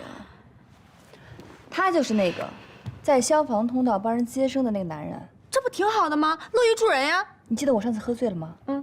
在酒吧帮我付钱的也是他。这说明他不仅乐于助人，还慷慨大方。关键他是个花花公子啊！你想啊，在酒吧随便搭讪一个女孩子，还赖着让我还他钱，这是什么？这叫居心不良。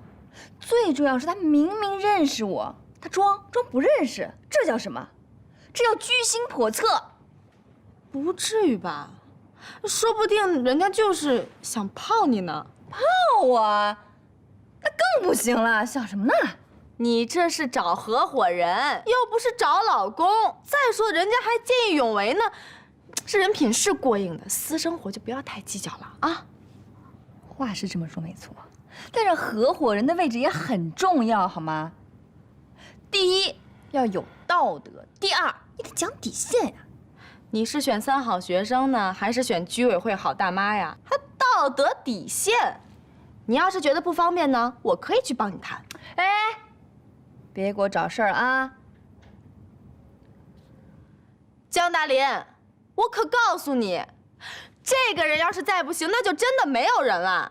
李斯特可跟我说了，魏哲那是全上海公关界的独一份呀。根据我们小丽氏奶粉的品牌特性，我们迪奥做了以下的推广策略：聚焦的目标就是新生儿的妈妈和准备生育孩子的父母身上。它的区域锁定在北上广深以及经济发达的区域或者是沿海城市。它的内容就是在于新品上市的预热，针对目标群体引起的品牌关注度。世界，那就是网络活动。配合硬广以及多媒体平台的传播。说到多媒体平台，那么我们要选择一些高端的媒体平台，包括女性平台、儿童平台以及时尚的纸媒和电视平台。Stella， 我刚讲完，感觉还可以，就是不知道民事公关使了什么花招。本来是他们先讲，我们再讲，结果现在掉了个个儿，我们先讲。你心态好一点嘛！民事公关本来就是飞扬集团的老供应商，你别忘了，咱们是来抢生意的，所以在奖标的顺序上让他们占点便宜正常。你有底我就有底。再说咱们这个创意方案，我就是让他200米，他也跑不过我。你有信心就好啊。我这突然有事儿，先挂了。OK， 拜。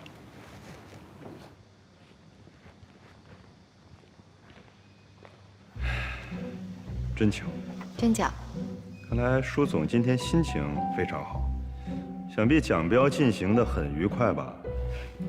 谈不上愉不愉快，日常工作而已。心态真好，看来舒总的平常心日常练得不错。回头万一丢了项目，也应该可以当做日常工作。你也说了，万一丢了项目，可见是丢不了，所以多练练平常心的应该是你。哎，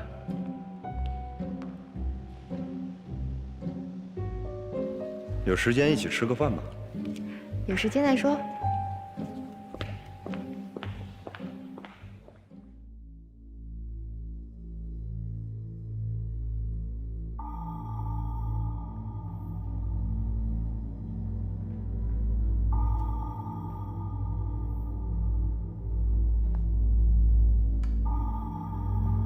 你也写了24个比例啊？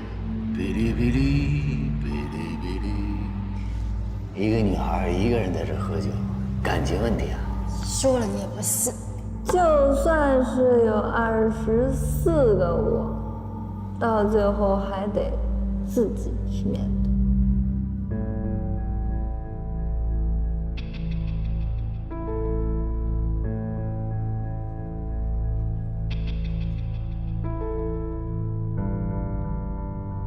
不看不知道，一看吓一跳。这个李静柔还真是可怜啊。老大，其实我觉得这个 case 啊，真的挺适合你的。你看啊，你本科是学传播的，研究生又是读法律的，正好李静柔既需要公关，又需要法律援助。我看啊，这个案子你就接了得了。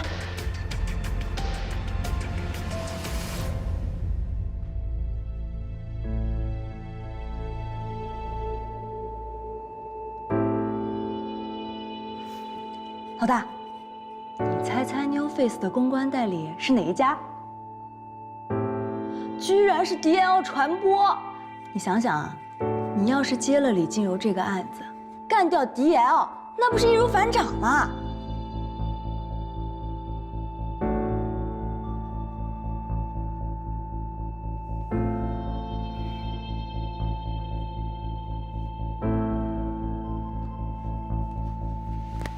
路易斯，过来。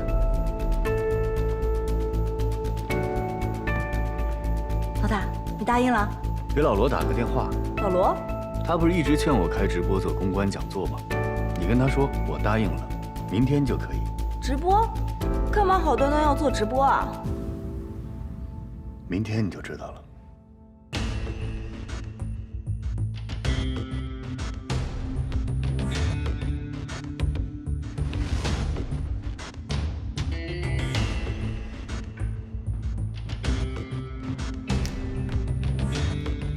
请喝水。谢谢。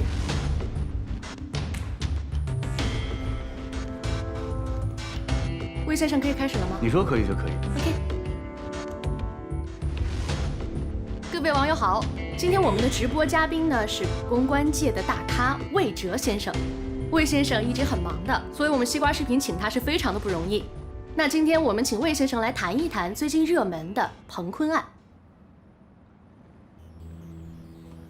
大家好，很抱歉，今天我不想聊彭坤案，我想来跟大家聊一聊 DL 传播。很多做公关的朋友应该都知道，危机公关处理有黄金24小时的法则。当姜远鹏失联以后，公众们都在期待着 DL 传播能够给出一个声明，但是很可惜 ，DL 传播错过了这黄金24小时。哈哈。有网友朋友夸我长得帅，谢谢你哦，被你看出来了。但是呢，你要再仔细观察观察我到底帅在哪里，不要总是发你很帅，你很帅，你很帅，一点新意都没有。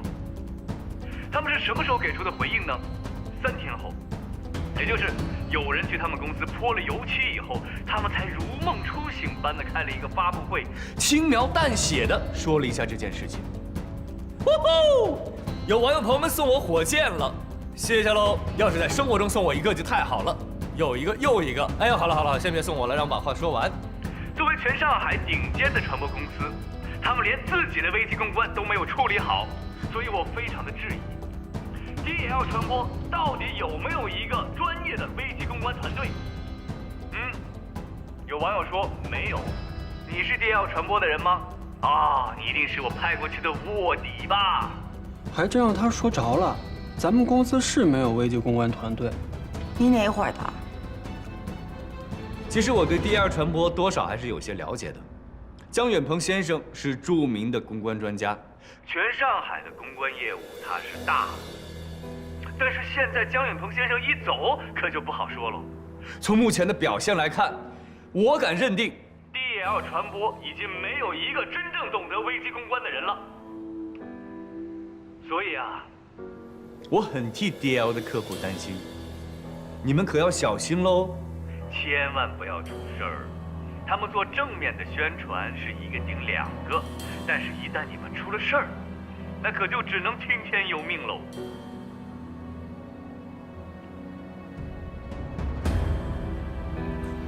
新总裁，还是不说了吧，他跟他的父亲没有可比性。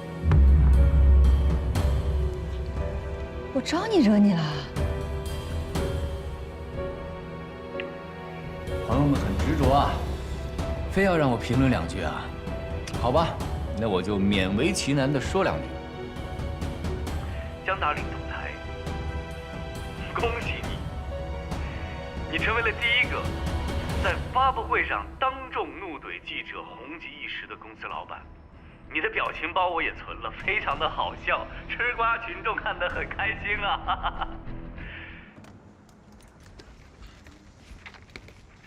但是江达林总裁，你别忘了，你开的是一家传播公司，传播靠的是什么？靠的是新闻，靠的是媒体。而且我也相信，那天去到发布会现场的记者们，一定多数都是有意相助的。但是一下子都被你得罪光了，你将来再遇到任何的危机，谁来帮你呢？当然了，我们的江达林总裁是可以任性的，但是我对你的任性只有6个字儿：你高兴就好。叶先生，这是5个字儿啊！你高兴就好啊，这不6个字了吗？这下有好戏看喽！你还嫌事儿不够大？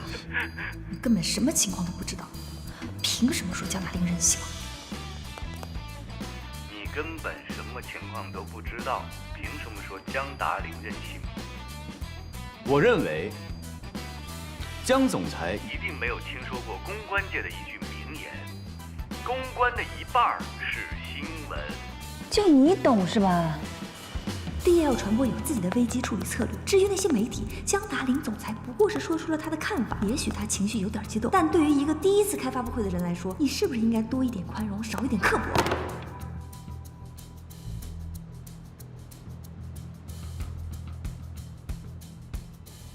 有个路人朋友发了很多的话，我猜，一定是 DL 传播的朋友吧？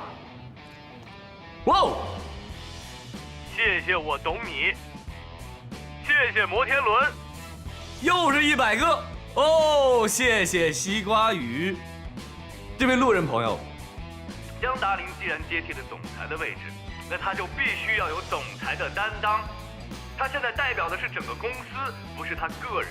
OK？ 哼，有人觉得我不够帅，我猜你一定是个男的吧，哥们儿。不然你不可能 get 不到我的帅点呀。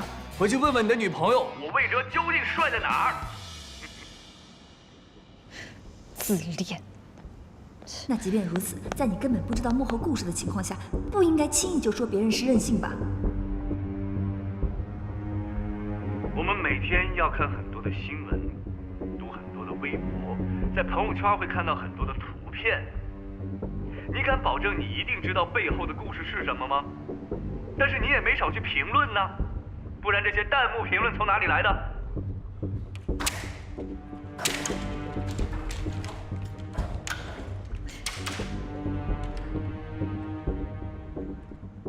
如果由我们来做小力士奶粉这个项目，我有信心能够在最短的时间内将销量提高。像我们 DL 这样愿以销量作为考核指标的营销咨询机构，说实话，在业内已经不多了。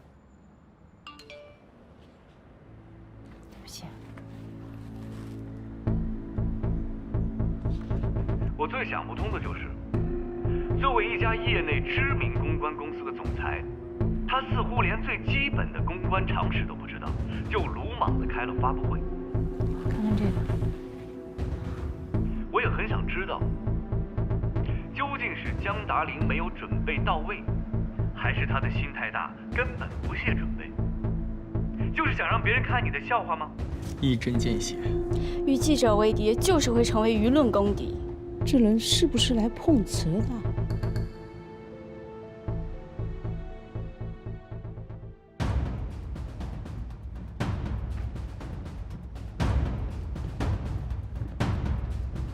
我要求接手 New Face 的案子。为什么呀？因为魏哲，他在网上那么说我要不做点什么。 那不就默认了我是他说的那个什么任性妄为、一点公关常识都不懂的白痴吗？再说了，这个案子本来就是我爸的，我接手合情合理。如果是因为魏哲，你大可不必这么在意，他就是举个例子，还真当真了。有这么举例子的吗？我不管他魏哲的目的是什么，现在所有的网友都认为我江达林担不起总裁这个担子。 认为我们 DL 不会做什么危机公关，我必须要想办法证明他魏哲错了，而且是大错特错。我这么做，也不只是为我自己，也为了咱们 DL， 关键是不能让客户对我们丧失信心啊！你们也不用这么看着我，可能在你们心里跟魏哲想的一样吧。 我确实不配做这个总裁。的确，我没有什么实战经验，但我好歹也是公共关系与传播专业硕士毕业。我在国外这些年，我没有在玩，我有很认真的学习。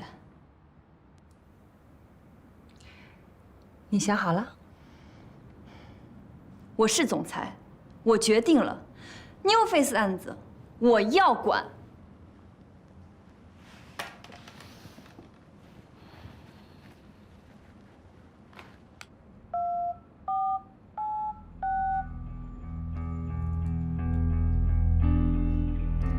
William，New Face 的案子你交给江总，15分钟，所有资料准备好，送到会议室。谢了。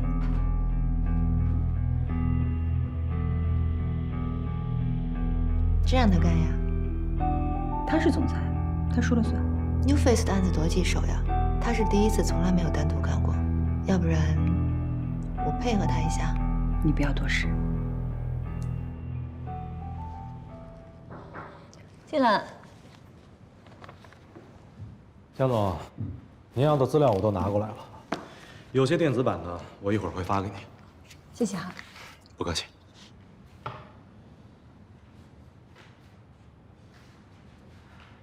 江总，为你好，有几句废话，不知道当讲不当讲。说吧。你先看看财务报表，第2张。哦。这儿。New Face 欠了我们100万啊！是啊，都欠了半年多了。New Face 一向是喜欢拖欠账款的，以前也这样，每次非得你爸亲自打电话过去催，他们才能跟挤牙膏似的挤一点过来。他们凭什么欠钱不还啊？这个甲方呀，拖欠账款的理由五花八门多了去了，人家也不说终止合同，就是不断的挑毛病，有事儿呢还继续找我们。为了后面的生意，我们就只能忍气吞声的做下去。现在好了，有您亲自出马，这100万一定能要回来。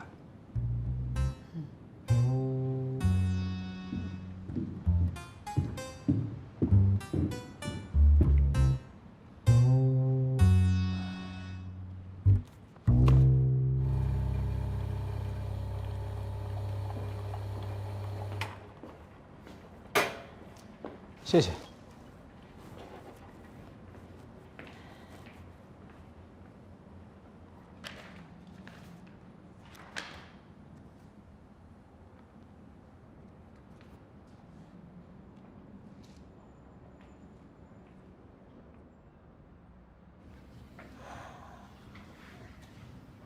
New Face 欠我们100万的事儿，江总知道吗？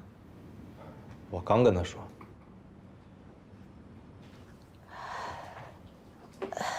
我们这么做是不是有点不太厚道？不是我们不太厚道，是他自己哭着喊着非要干啊。他自己哭着喊着非要干，那是因为他无事可做，现在就这么晾着他，总觉得有点像欺负人似的。我觉得这个事儿啊，你应该去跟 Stella 说。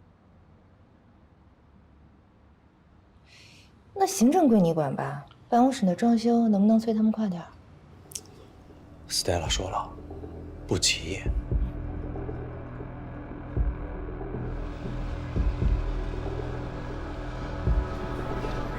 江达林总裁，恭喜你！你成为了第一个在发布会上当众怒怼记者、红极一时的公司老板。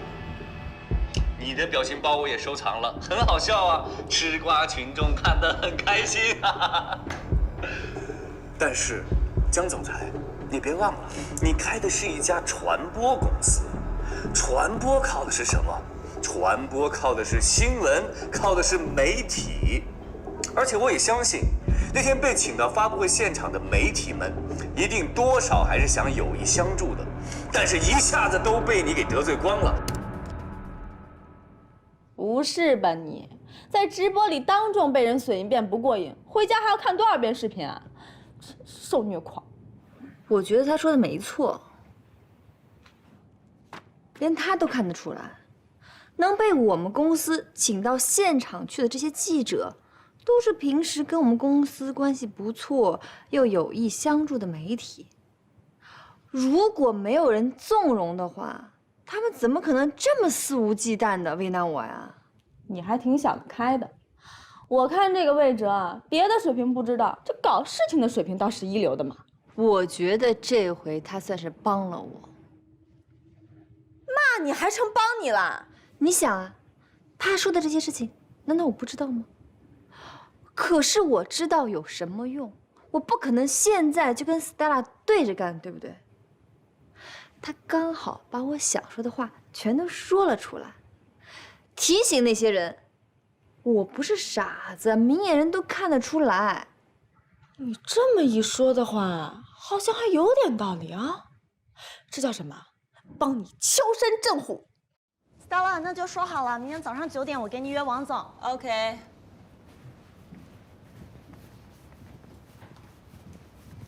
舒总，明天见，拜拜。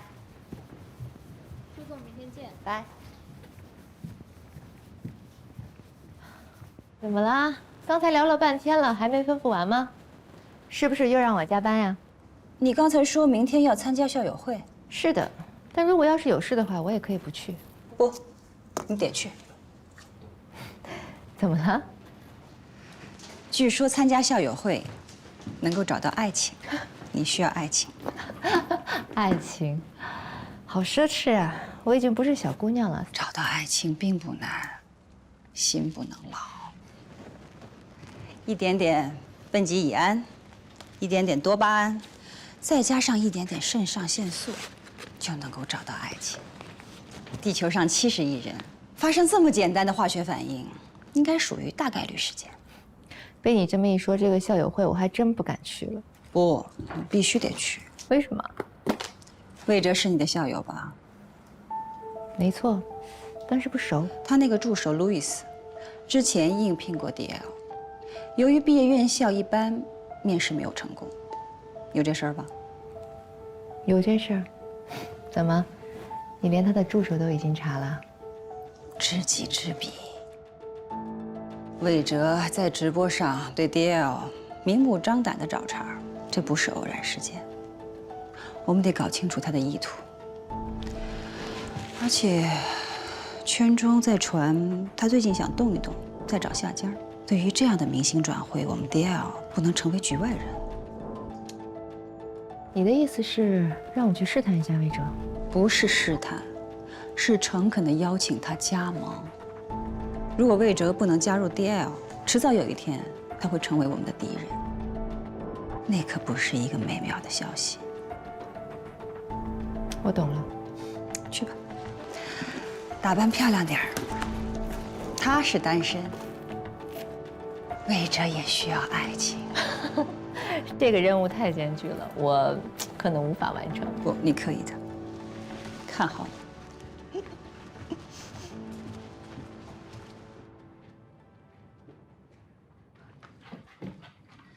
帮你呀！哎呀，我给你准备个礼物，给你了。无事献殷勤，非奸即盗。看出来了哈。你的那个李斯特不是要帮我把魏哲挖过来吗？这个事情还能不能搞定了？不会吧你？他刚在直播上骂过你，你现在又想挖他了？你说我怎么办？我现在只有总裁这个名头，我没资历、没阅历、没能力，还没有人脉，我什么都不行啊。可是魏哲行啊。是，他在网上挖苦我，很难听。可是我气量大呀。他是这方面的专业人才，我需要像他这样的合伙人。真累。走了。哎，你是不是跟李斯特约会呀？他今天晚上请我吃私房菜，有什么佛跳墙啊、贵妃鸡啊、秃黄油拌饭。知道秃黄油是什么吗？就是大闸蟹的蟹黄跟蟹膏，用葱香给它一爆炒。好了，今天晚上这顿饭我买的。但是，必须要让你的李斯特帮我把魏哲挖过来。只要这件事情搞定了，你和他谈恋爱这件事情，我准了。好的，老板，加油！好。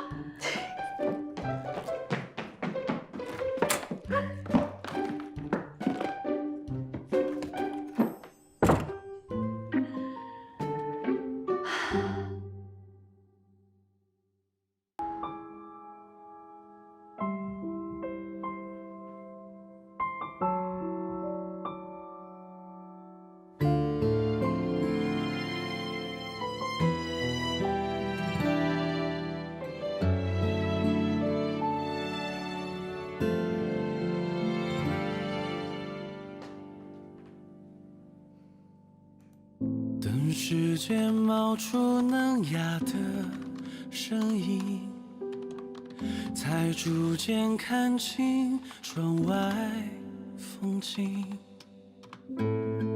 调匀的呼吸，小心翼翼，谁的情绪揉成秘密。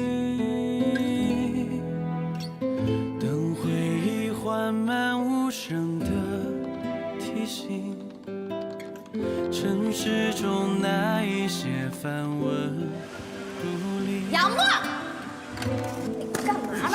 我昨天晚上可不答应我的，我不是说好了今天不碰电脑吗？我错了。哎，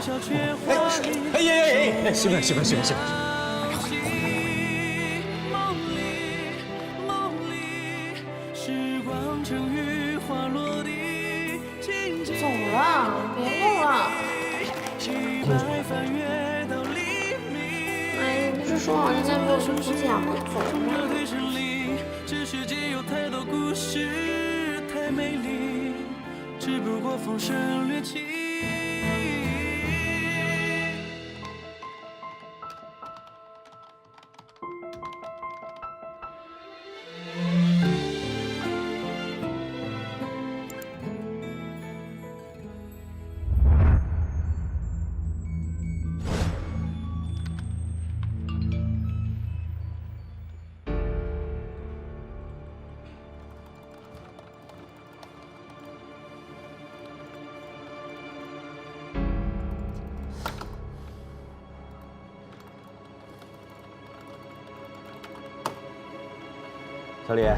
小李，快醒醒！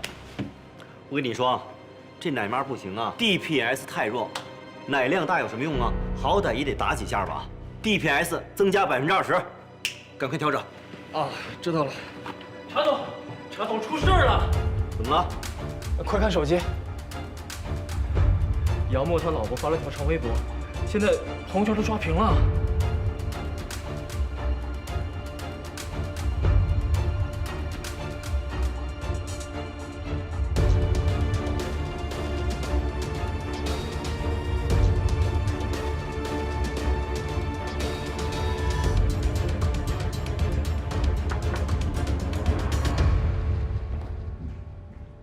不好意思，江总，请问现在 New Face 杨默那个案子是归您管了吗？是啊，他们刚给我打电话，那边出事了，要你马上过去一趟。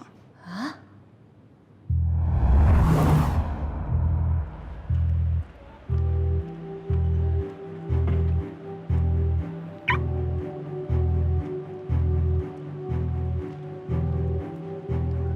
这杨默是在度假的时候发病死的，他连工伤都算不上，他老婆凭什么这么闹？讹人是不是也得先占点理儿？想钱想疯了是吧？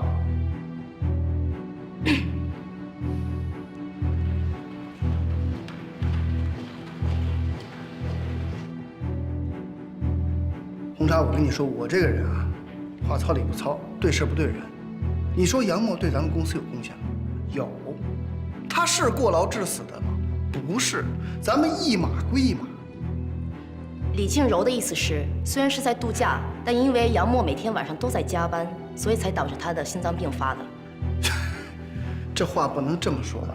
啊，出门在外连机打几盘游戏，这就算加班了是吧？打几盘游戏就把心脏病就能打出来了，而且之前体检报告里也没说他有心脏病史啊。杨默虽然没有心脏病史，但他之前的体检确实查出他是亚健康。那段时间他总说累。亚健康？哎呦，当今这社会谁不是亚健康？我告诉你，我就是亚健康。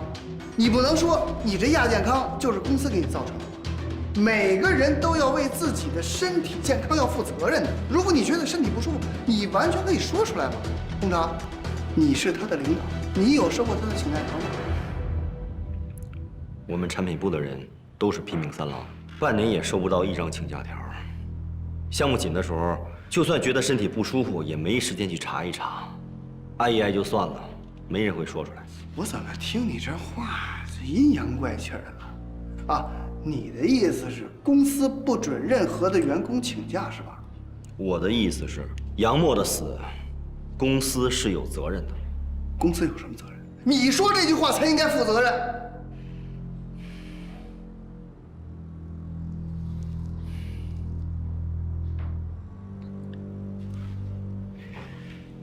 工厂，我知道他是你的手下啊，他的死对于你来说打击很大，但同样对咱们公司的打击也很大。你不能因为你们俩关系好，你就非说这事儿就得公司负责任，而且你是咱们公司的 CTO， 你是有股份的，所以我觉得你说话之前你先动动脑子，你有些话你不能胡说。我没胡说。你什么意思？你听不懂我在跟你说什么是吧？非要我给你挑明了是吧？你们这些门道我不懂，反正我就一个意见，绝不能因为这点钱寒了兄弟们的心。什么叫这几个钱？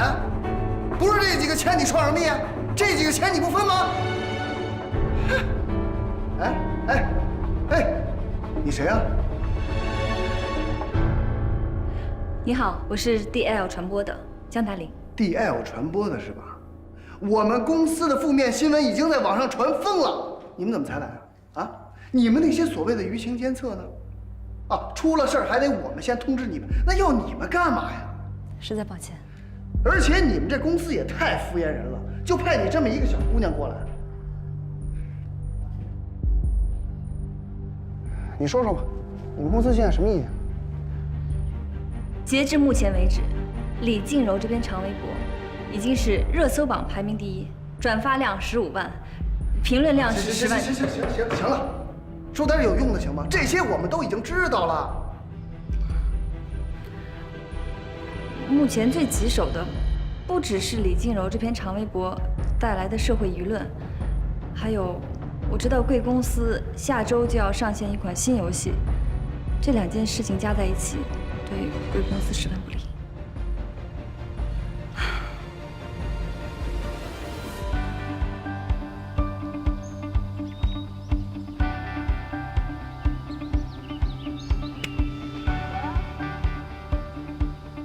好球啊，周总！您这技术真的是越来越精湛了。看来今天又得是我输了。输球没什么，重要的是生意别输。对，周总您说的是，这个现在正是我们 New Face 最关键的时候 ，C 轮融资能不能成功，还得看周总您愿不愿意多帮忙啊。这个你就不用担心了。其实我一直都看好你们，只不过我最近听说你们刚死的那个工程师，他老婆闹得很厉害。这种时候，后院一定不能轻。没错。哎呀，周总，我接个电话啊。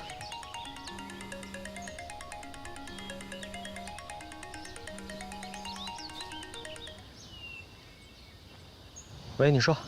哎，雷总，现在有这么个情况跟您汇报一下。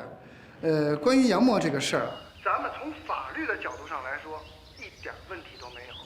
但是呢，他媳妇在网上搞得声势浩大，正好赶上咱们公司这个新游戏马上就要上线了，所以法务这边的意思是，雷总，我建议可以给李静柔适当的抚恤金，尽快把这件事结束掉。适当是多少？之前说给他3个月的工资作为补偿，但他不满意。他一个月工资多少钱？不算项目奖金，每个月2万3，3个月差不多在7万左右。雷总，你的意思呢？给他6个月的，不能再多了。雷总，李静柔之所以发微博控诉，是因为她是个家庭妇女。杨默一走，她完全没有经济来源。我想，我们出于人道主义的角度考虑，可不可以多付她一些钱呀？谁呀？这是？不，你谁呀？啊，我是DL。谁在这儿跟我讲什么人道主义呢？哎，雷总，你的意思我明白了，先这样啊。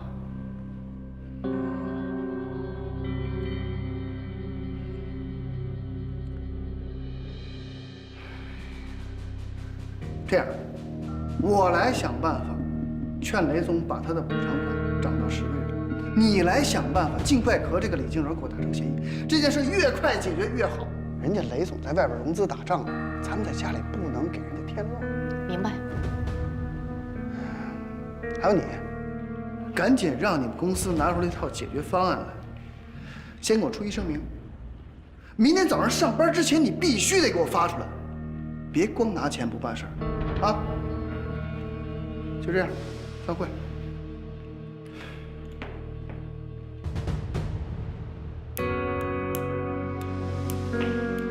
金总这个人就是这个脾气，你不要太在意。没事。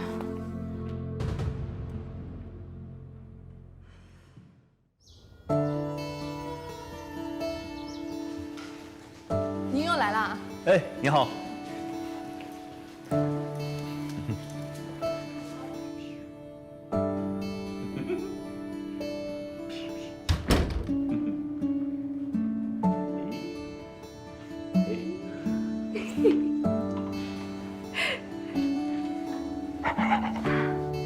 你看你儿子的手一直抓着我不放，太可爱了。那你就抱抱呗。我能抱吗？当然能了。哎呦，算了，他太小了，我不敢，我怕把他抱疼了。慧哲，嗯，你是不是特别喜欢小孩？以前从来没想过这个问题，这次是我第一次见女人生孩子。怎么说呢？太不容易了。你真了不起，你儿子也真了不起。你最了不起，我还得谢谢你呢。想想挺后怕的。那天在消防通道，如果没有你，我跟我儿子不知道会是什么下场。嗨，别这么说。你看，你儿子一看就是有福之人。那当然。你是不是有福之人啊？魏哲，我跟你说件事儿，我已经给那几个人打过电话了，他们答应我，你有焦虑症这件事儿，他们一定守口如瓶。嗨，你还真把这事儿放在心上了。你不担心啊？开始有点担心，现在无所谓了。就算我堵住所有人的嘴，也改变不了我是焦虑症患者的事实。而且这次耿优的事情也证明了，即便我有焦虑症，也不影响我成为赢家呀。我怎么这么讨厌你这种不可一世的样子？我也是才想明白，要正视问题，才能解决问题。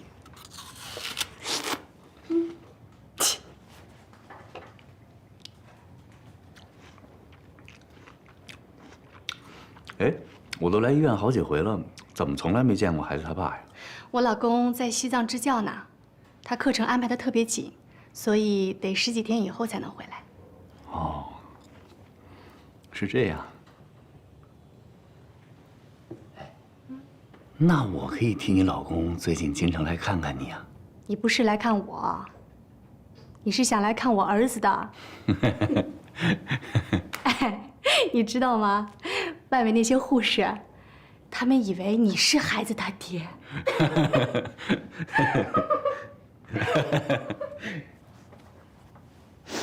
魏哲，我特别认真、特别正式的想跟你说，我想请你给孩子当干爹。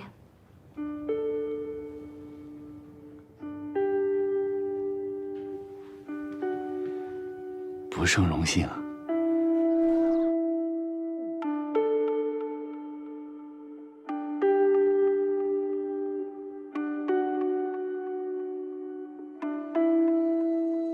大林宝宝，你看我这个肌肤测试结果这么高的分数，果然，认真清洁的皮肤就是完美。你真有闲情逸致，我这都愁死了。我明天一早必须要交出声明，可是我到现在一个字儿都没写呢，我该怎么办呀？你快帮帮我吧，我实在是不会写啊。我说，亲爱的，我这个人呢，你让我帮你牵个线啊，搭个桥，找点普通资源还行。你现在这可是专业领域的问题，我真没有这个本事。这声明可不敢乱写，写错了那是要负责任的。我知道，所以我也害怕呀。这万一我要写不好了，那我以后在公司还怎么抬起头？网上那篇文章呢，我也看了。这个 New Face 公司特别不占理，都快被网友给骂死了。你知道吗？我跟他们领导说了，让他出于人道主义的份上多给点抚恤金，结果差点把我轰出去。你还劝人家老板人道主义，你也太可爱了吧！行了，你就别笑我了，你快帮我想想怎么办吧。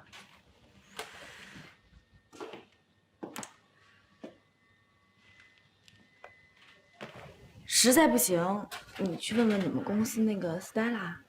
我找她，我疯了吧？我才从她那儿雄赳赳气昂昂的把这个案子要过来，这还不到1天，我就灰溜溜的回去找她帮忙，我还要不要脸啦？再说了，我们公司的人我一个都不会用的，我可是老板，这点事我都干不好，我以后还有没有威信啊？我怎么管人啊？所以说，谁让你那么冲动啊？就是那个魏哲在网上说我激起了我的斗志。哎，有句话说得好，解铃还须系铃人。你的意思是让我找魏哲？他是最合适的人选呀。你想，他又不是你们公司的，你找他帮忙呢 ，Stella 他们也不会知道，这样你就不会丢面子。而且你不是经常在那个西瓜视频上找各种公关大神的资料吗？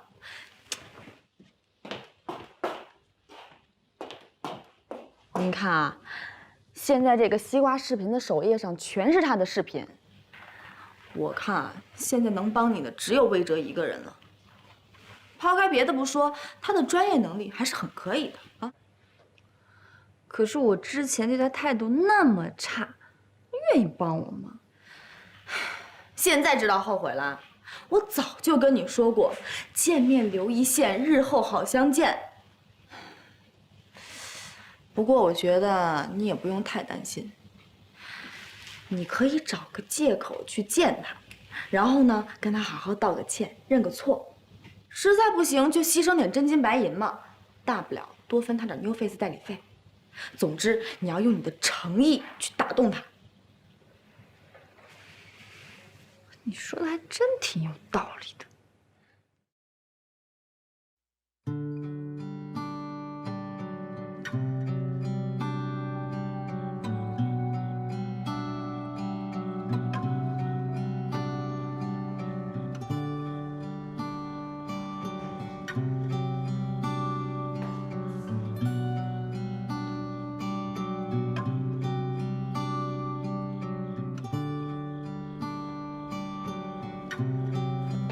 我说姑娘，你在这站了这么久了，你到底在等谁呀？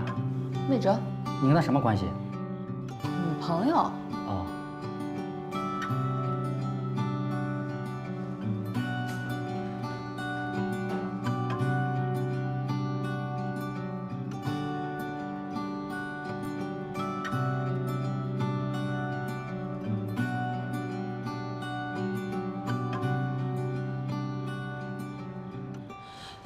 魏哲老师，你终于回来，我等你好久，我都等傻了。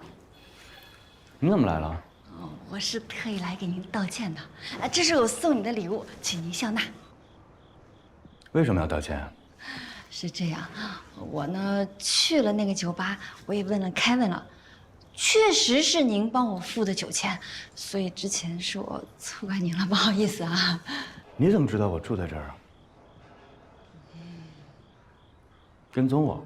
不用。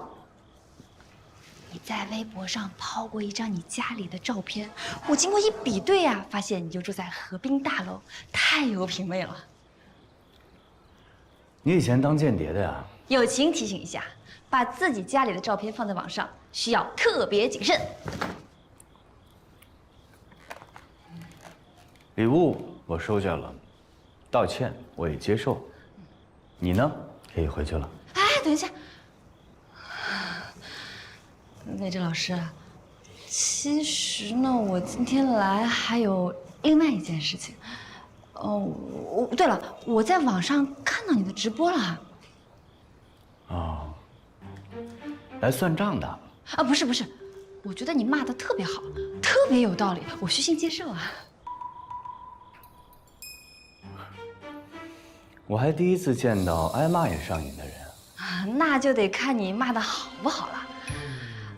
我知道您是全中国不，全亚洲最好的公关顾问，我这儿呢出现一个小小的危机，需要你帮我个忙，写一篇声明，你看行吗？打住！现在是我的非工作时间，有任何的业务，明天上午你可以跟我的助理联系。明天上午就来不及了，我但凡有办法，我就不会找你了呀。反正我不管，这个忙你帮也得帮，不帮也得帮。你要是不帮我写这篇声明，我今天就赖这儿不走了。我吓唬我呢？可以啊，你爱在这里待多久就待多久。哎，那行啊，我待会儿要有人来问的话，我就说我是你的女朋友，被你轰出来了。哎，反正我又不住在这里了，你要是不嫌丢人，我也无所谓。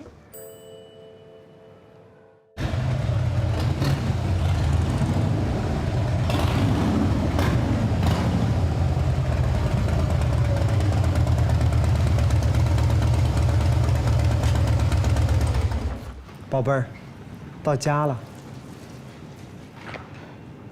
谢谢你送我回家。时间过得好快。是啊，真巧啊，李斯特。你说，世界上有这么多的国家，中国有这么多的城市，而你却偏偏来到了上海。更巧的是，上海有那么多的培训中心，培训中心有那么多的教室，而我偏偏走进了你的教室。你的中文已经很好了，完全可以毕业了。我不想毕业，我一直想待在你的学校，我想留级。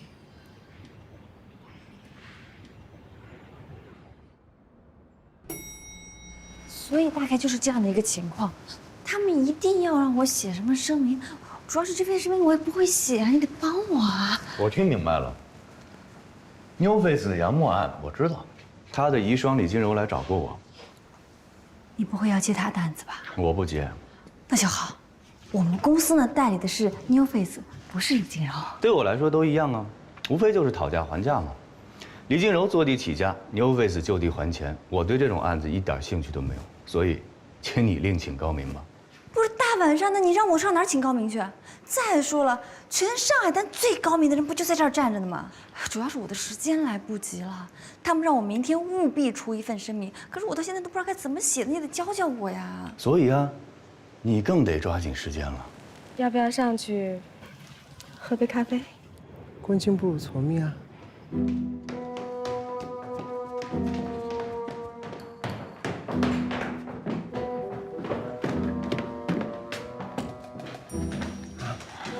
巴尼，你怎么会把家里的钥匙放在这儿？随身带着容易丢呀。请进。哎，听话，赶紧回去吧。魏哲老师，不是你自己也说了，我们那么大个公司，那么多人，我为什么毫无准备的就参加什么发布会呀？就是因为没有人帮我，他们都在看我的笑话呢。我爸的事情你也知道了，我就是一个学生，我现在当什么总裁，纯属就是赶鸭子上架，把我放在火上烤啊！我现在的处境就是四面楚歌，十面埋伏。我好不容易接下了 New Face 案，谁知道是这样的一个情况，我真的我都傻眼了。所以你得帮我呀，不然我爸爸这么多年的心血毁在我手里，那我怎么办？你得救我命啊，魏哲老师。对不起，你要我说多少次，我帮不了你这个忙，赶紧回去吧。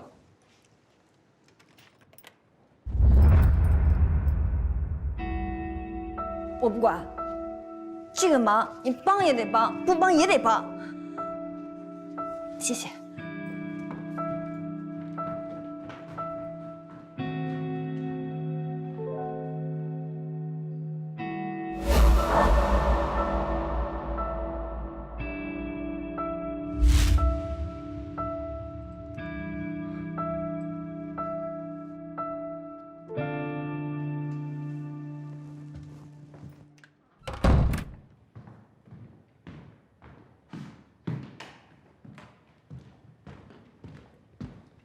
这叫私闯民宅，知道吗？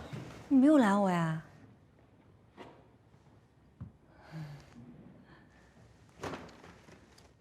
你说你一个堂堂的总裁，怎么还在这死皮赖脸呢？那为了公司的业务，我就得不要脸呀。都包涵哈。你还挺豁得出去。必须的呀，那我怎么办？你在网上那么说我了，我要是不豁得出去，我早就跳楼了。但是我不追究，只要你教我写这篇声明，我们俩就扯平了。而且我愿意付钱的。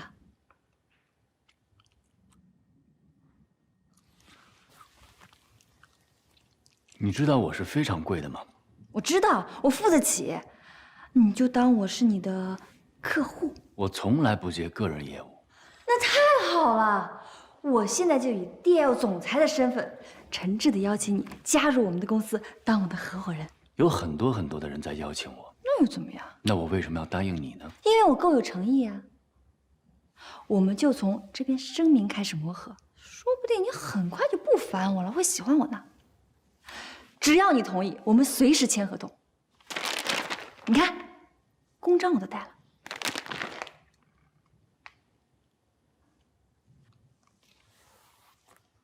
公章你都随身携带啊？啊，你是皮包公司啊？为了能请动你这尊大神，我可是什么都做得出来的。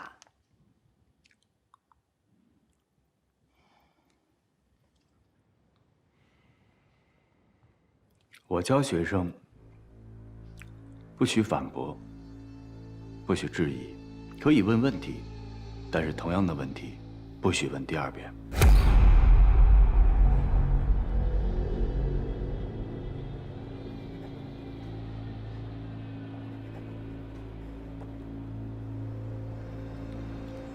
杨默的性格和印象里的程序员一样，沉默寡言，很能吃苦。曾经为了开发一个新的产品，半年里只回了家2次。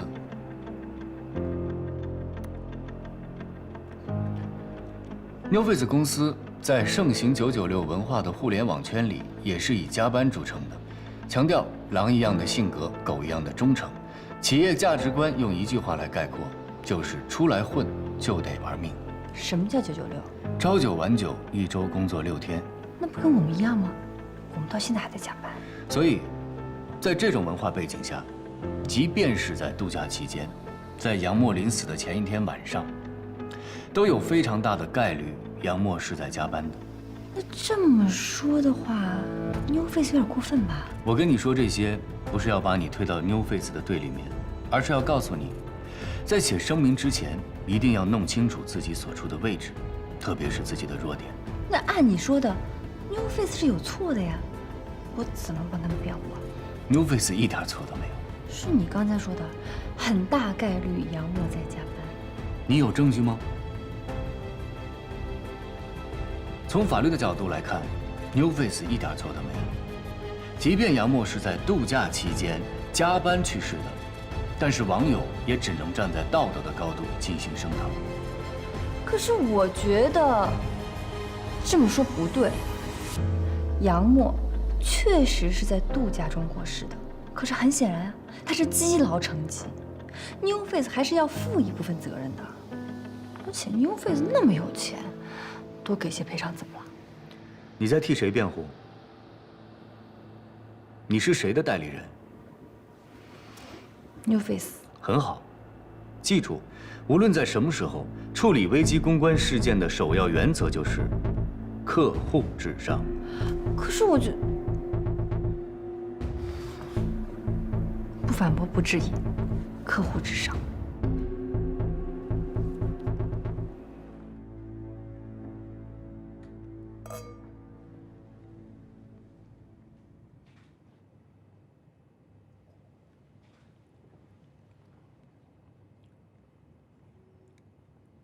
这就是我想象当中的上海。老上海就应该这样子。而你就是我梦中的上海女人。危机公关的第一要义就是速度第一，简单有效，必须迅速掌握事实。领导层做出判断后，及时回应，掌握舆论阵地。既然你说 NewFace 愿意拿出10个月的薪水付给杨默，那么说明他们是愿意做出让步的。所以，这是一个典型的防守性声明，既要表现出公司的同情、惋惜、遗憾，又要明确表达公司不是过错方。那我就写公司愿意赔偿他10个月的薪水，行吗？不能写赔偿，更不能提具体多少钱。为什么呀？这个声明只是表达我知道了，后续肯定还得继续谈。李静柔是不会同意10个月的薪水作为赔偿的，不然他就不会来找我，也不会自己写这么长的微博发到网上。他绕这么大一圈子，费这么大的力气，是图什么呢？肯定是图钱。所以，真正的挑战是在声明发出去以后。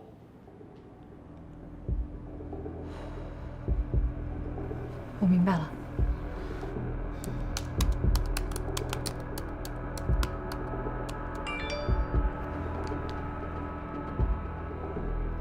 亲爱的，李斯特骑摩托车摔了，我把他带到你那里包扎一下好吗？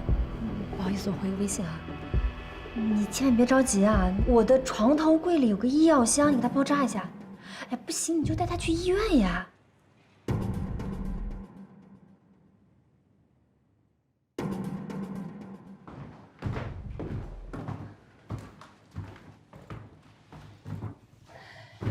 再次感谢你，魏哲老师，今天把你耗得这么晚，真的不好意思。哦，不过你要不帮我写这篇声明，我估计我得跳黄浦江了。行了，别瞎客气了，赶紧回去吧。邀请你做我合伙人的事情，我希望你能好好的考虑一下，我是认真的。你爸爸有消息了吗？你认识他呀？公关圈哪个人不认识他？还是下落不明。别着急，清者自清。我相信你爸是个好人。谢谢。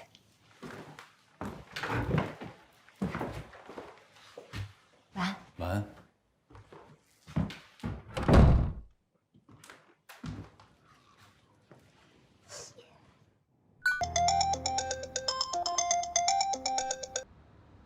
喂，喂，是韦哲先生吗？我是。我是咱们大楼的保安，昨天来找你那个女孩，好像生病了，在楼下待了1晚上，你知道吗？是不是出什么事了？啊？我马上来。好。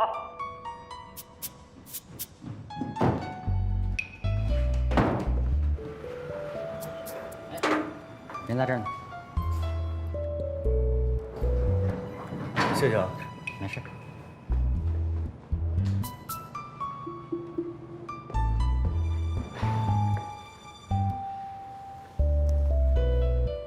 张达林，醒一醒。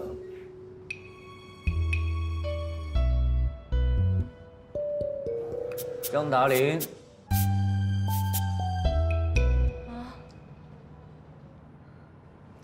哎，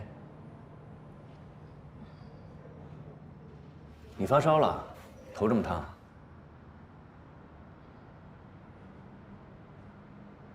这是哪儿啊？你问谁呢？魏哲老师。给谁打电话能把你接回去？帮你。打电话。喂。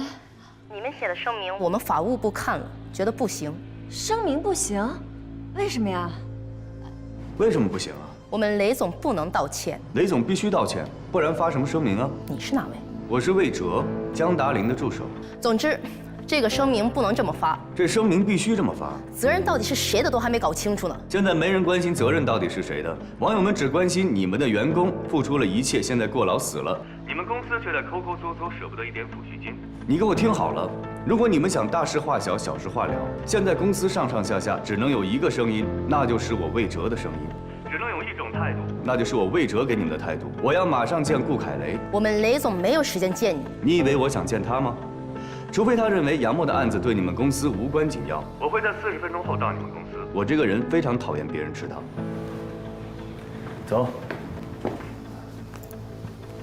我先送你去医院。我要去 New Face。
杨木是在度假期间心脏病突发去世，不是过劳死。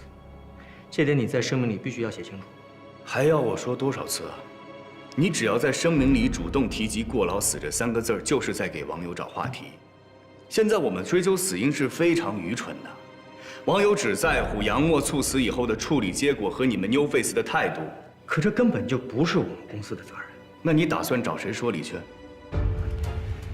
现在关键的点不是他到底是不是过劳死，事实上，几百万个网友说他是过劳死，就算他不是过劳死，他已经是过劳死了。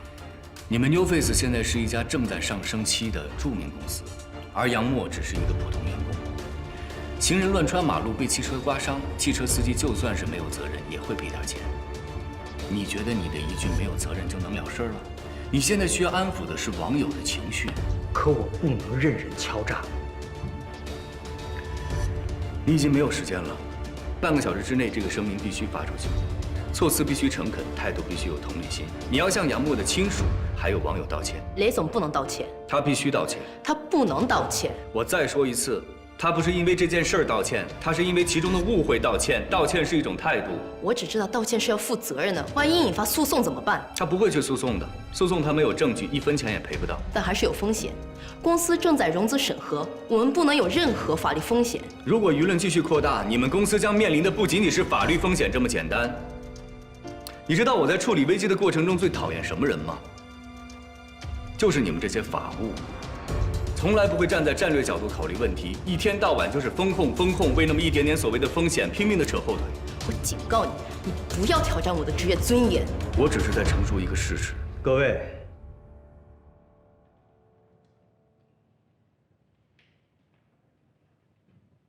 声明可以随便发，道歉只要没风险也行。杨默的抚恤金就是10个月的工资，不能再多了，因为杨默本来就不是过劳死，给多了反倒显得我们 New Face 心虚。至于怎么谈，你们自己想着。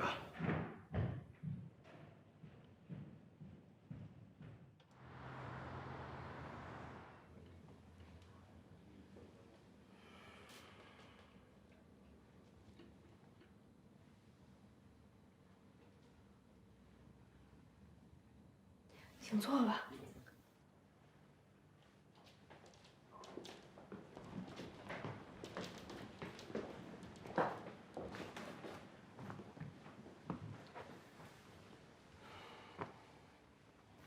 谢谢你来看我跟杨默。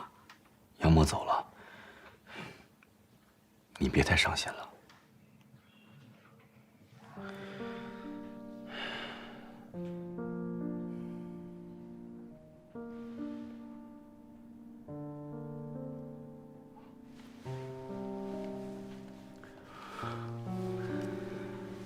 这是我们产品部的弟兄们一点心意，你收下吧。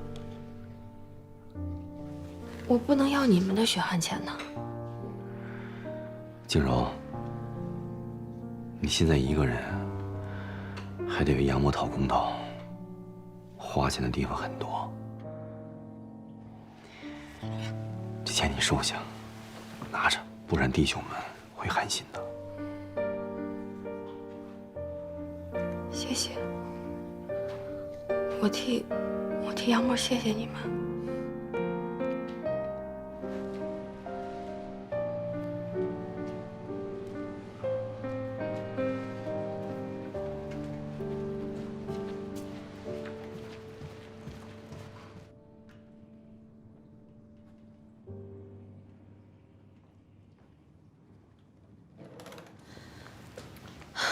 魏先生，真是太谢谢你了！我给他打了1上午电话也不接，微信也不回，我真的是快要急死了。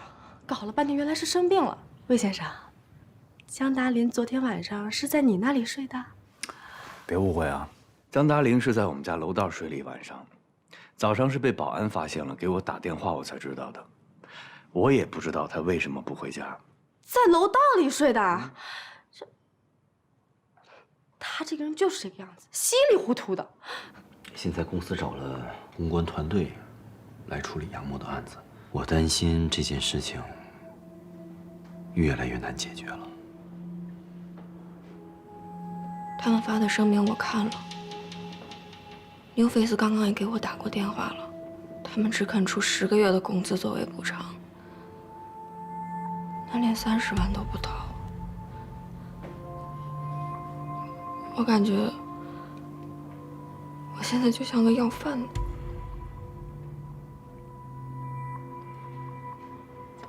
对不起，这是老板的想法，我也左右不了。这就是杨默口中的好老板。他拼死拼活的为公司，到头来，他顾凯雷宁可花钱去请公关团队来解决问题，也不肯多出1分钱给他的兄弟做补偿。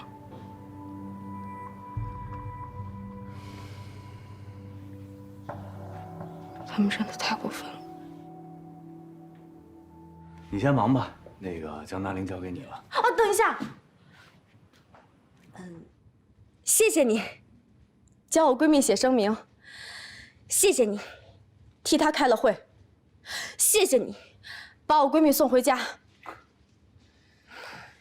其实达林是真心的想要跟你学公关的，而且他绝对是诚心诚意想邀请你到他们公司当合伙人。这事儿你怎么知道的？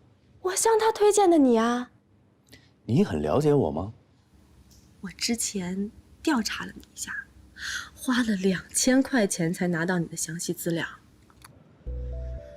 我的身价可真低呀，2000块钱就把我的底细调查得清清楚楚。猎头谁啊？保密。Okay. See you next time.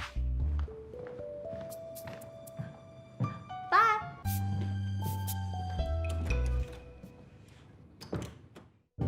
我是杨默的妻子李静柔。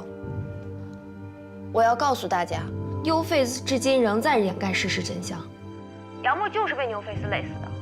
从杨默去世到现在，我一直在等 New Face 给我一个合理的回应。今天，我终于等来了他们一个声明。可他们强调的却是杨默的死是个意外，与公司无关。这就是 New Face 的态度。这就是他们对待一个热爱公司、为公司付出生命的老员工的态度。杨默把公司放在第1位，把顾凯雷奉若神明。可你顾凯雷呢，就把杨默当成一个微不足道的棋子。你根本不承认他是过劳死，也不肯给予我合理的补偿。顾凯雷，你拿兄弟的命换来的理想，你对得起自己的良心吗？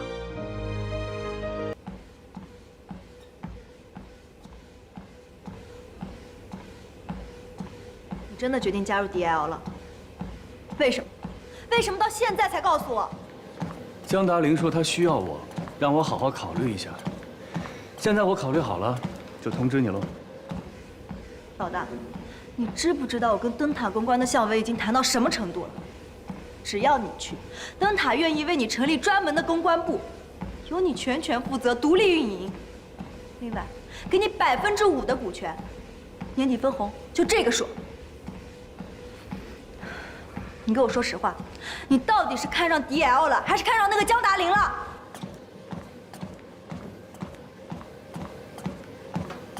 别在这胡说八道。总之，你今天必须给我一个合适的理由，不然我坚决不同意你去 DL。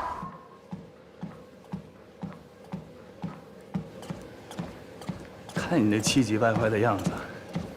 哦，我想起来了，你以前被 DL 拒之门外过。别那么小肚鸡肠，好不好？我小肚鸡肠？老大，我跟了你这么久，没想到你是这么看我的。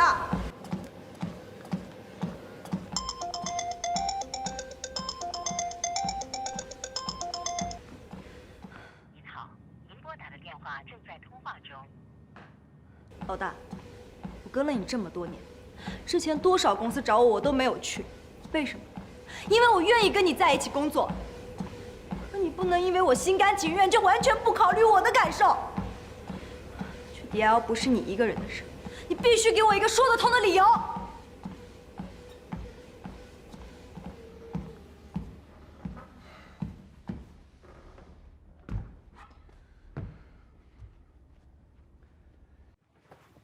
那你听好了，我去 DL 有3个理由。第一个理由 ，DL 需要我。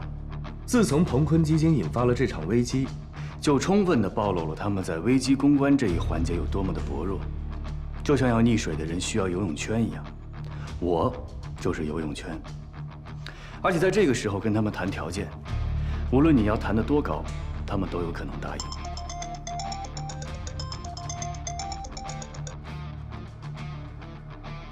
于是就有了第2个理由，也就是你最关心的钱。你别说的好像你不在乎似的。我当然在乎了，不然我在这折腾什么？这次你去跟 DL 谈，条件谈到你满意为止，我想他们应该会答应的。这还差不多。那第3个理由呢？我是受到江远鹏的影响，才入的公关这一行。现在 DL 有了麻烦，你觉得我应不应该去帮他们？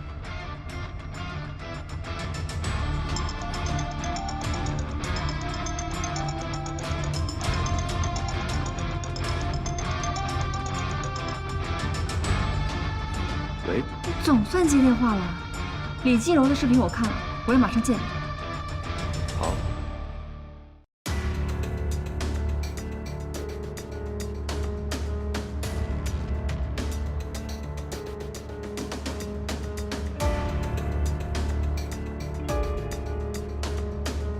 这才1个多小时，就已经上热搜了。我不知道这么做是对还是错。公关不是打官司，公关是让需要扩大的尽可能的扩大，需要了结的尽快的了结，让企业按照自己期待的节奏往前走，和对错没关系。可如果不知道对错，那我努力的方向又是什么呢？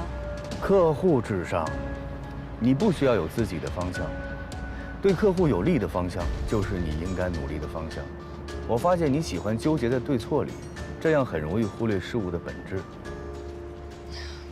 可事物的本质又是什么呀？输赢，输赢就是一切。差不多就得了，当我不存在啊！现在是怎样？给小学生上专业课，还要从头教吗？我就是想向魏哲老师请教请教。自我介绍一下，我叫路易斯。你好。之前一直给魏哲当助理，但不知道以后还干不干得成。当然可以了。其实我知道你的，你在超级可乐杯校园创意大赛中得过最佳文案，你也向我们公司投过简历。我们公司没有录用你呢，真的是巨大的损失。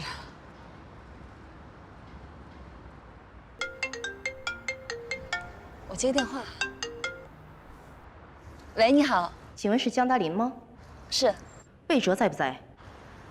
魏哲？哦，他在忙别的事情。那我们怎么办？雷总特意交代这个 case 是让他参与的。其实您这边要有什么问题，找我就行。是这样，给媒体的通稿第2段不能这么说。给媒体通稿的第2段，就是我们对杨默的去世感到无比的悲痛和遗憾。什么问题？什么问题啊？我认为这里可以再加一句，同时杨默家人的不实指责和过劳死的谣言纯属子虚乌有。我司将保留追究法律责任的权利。我觉得这么说不妥。李静柔发的微博已经把公司害惨了，无数媒体打电话来问，这个对公司造成了非常恶劣的影响。我认为我们必须得阐明态度。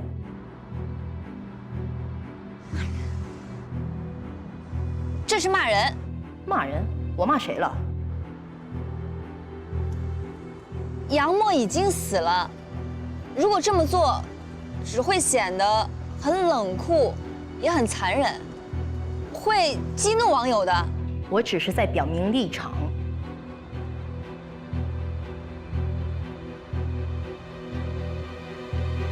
我们发通稿的目的也是为了把这件事情压下来。激怒网友，对我们有什么好处呢？那我想问问你，我们做这件事情的目的是什么呢？维护公司的利益。不对，是维护公司长远的利益。那这样吧，咱们别在电话里争了，你来一下，我们商量怎么修改措辞。好的，那我一会儿就过去。看来我得去一趟了。我必须要反驳你一句：输赢不是一切。你刚才也说了，我们这么做是为了维护客户长远的利益。但如果连对错都不知道，我们怎么维护？更别提长远了。所以，你是错的。拜拜。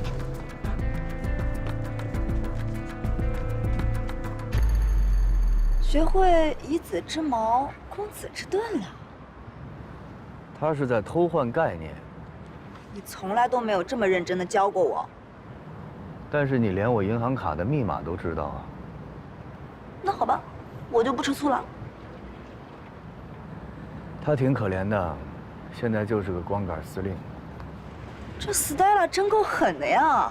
还有更狠的 ，New Face 欠 DL 100万，现在都还没付呢。那你还打算加盟 DL？ 看看 New Face 这个案子，他能办成什么样？内忧外患，毫无经验，这么大一件事，你要是不帮他，他肯定就不该喽。师傅领进门，修行靠个人。万一人家办成了呢？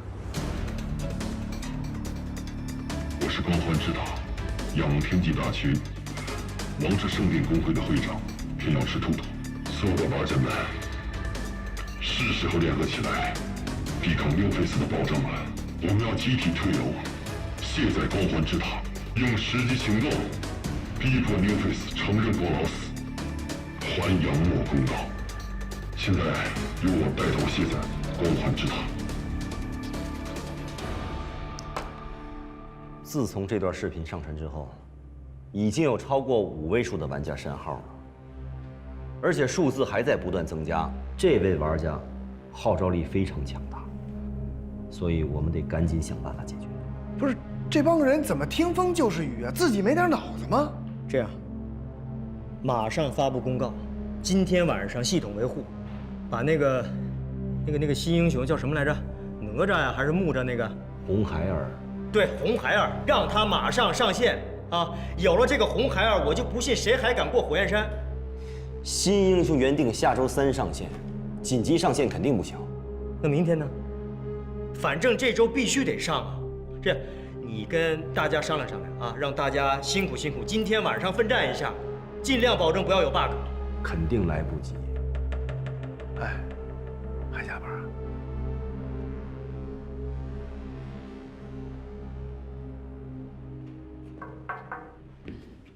雷总你好，大家好。魏哲呢？他今天有点事情。哪个公司的事情啊？比我们的还急？不好意思。把魏哲叫来。我们公司出了这么大的事情，你们啊就派这么一个小助理过来，什么意思啊？瞧不起我们？可是今天实在是……可是什么可是？赶紧把他叫来，来了一块开会。哎，那个谁，这样，你呢先出去，我们有很重要的事情要谈一下，谈完了以后你再进来，好吗？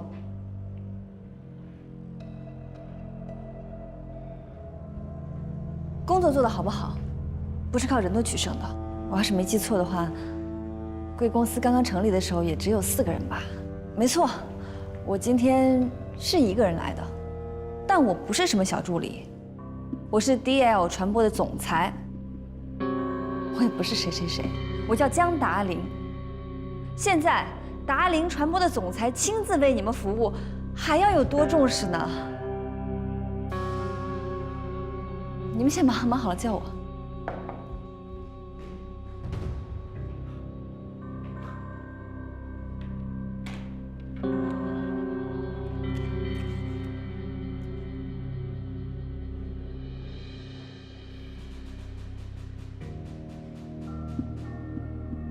雷总，公司刚创业的时候你说过，进了 New Face 的大门，大家就都是亲兄弟。你还记得吗？对，我是说过这话。你是什么意思？我现在不想跟你讨论这件事情谁对谁错。杨默现在已经不在了，你就看在他曾经是你兄弟的份上，你能不能对他好点儿，多给他点钱？我给的还不多吗？红茶，你去别的公司打听打听，他们那儿的员工去世了，哪个不是给点抚恤金，意思意思就完了？我可是给了他10个月的工资，10个月的23万。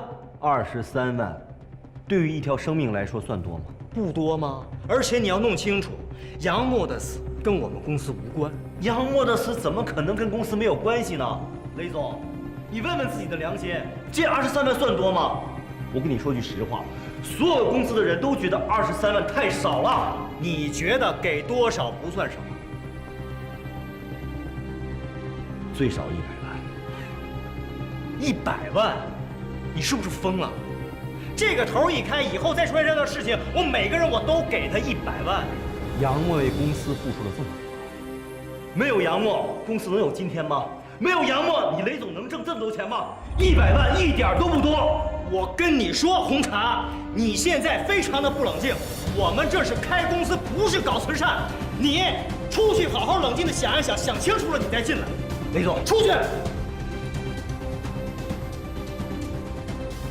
李静柔说的没错，你就是忘恩负义。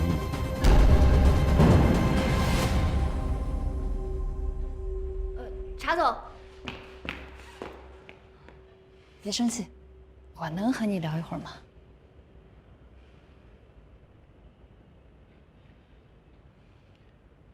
好，行了，消消气啊。我们公司没有加班这个概念。我们大部分员工都是90后、95后，没成家也没女朋友，24小时泡在公司也可以，提前早退也可以，只要把手里的工作做完了，我们不打卡。您和杨默关系很好。杨默是我招进来的。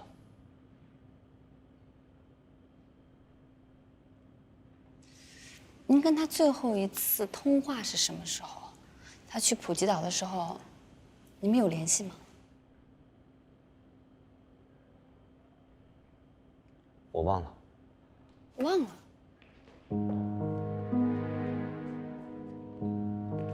查总，那我们先过去了。替我给杨默上炷香。好嘞。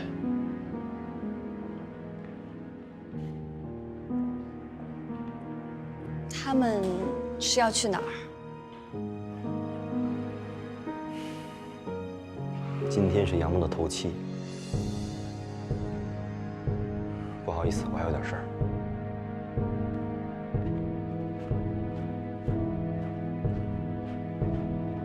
目前来看，光环之塔36个大区都已经出现了声援杨默的行动，而且有9万多名玩家表示，如果结果不尽如人意的话，不排除删号的可能。而且现在游戏商城销量跌得也是很厉害，一旦再有财经要闻这样的主流媒体加入声援的话，局面会变得非常不可控。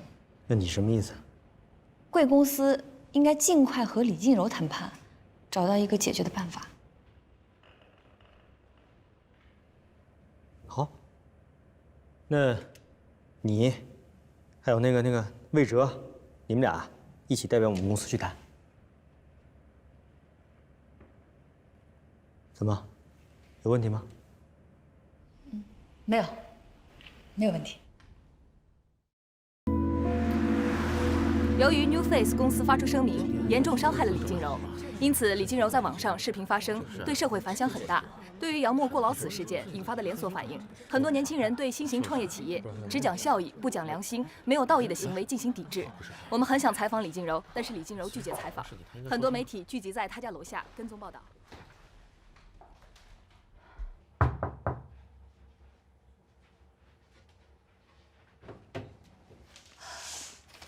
李女士你好，我是 DL 传播的江达林，我代表 New Face 来探望您的。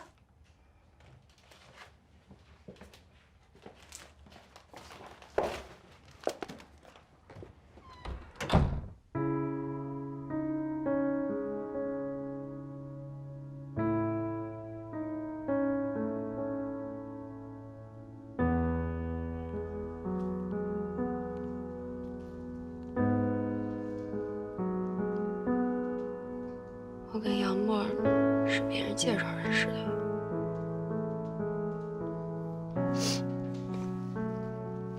第一次见面的时候，我看着他穿那格子衬衫，我掉头就想走了。可是碍着介绍人的面子，还是坐下来了，一块吃顿饭呗。后来，他就把我菜单往我怀里塞，叫我挑贵的店。那饭店撑死了人均100，贵能贵到哪儿去？下线干什么呀？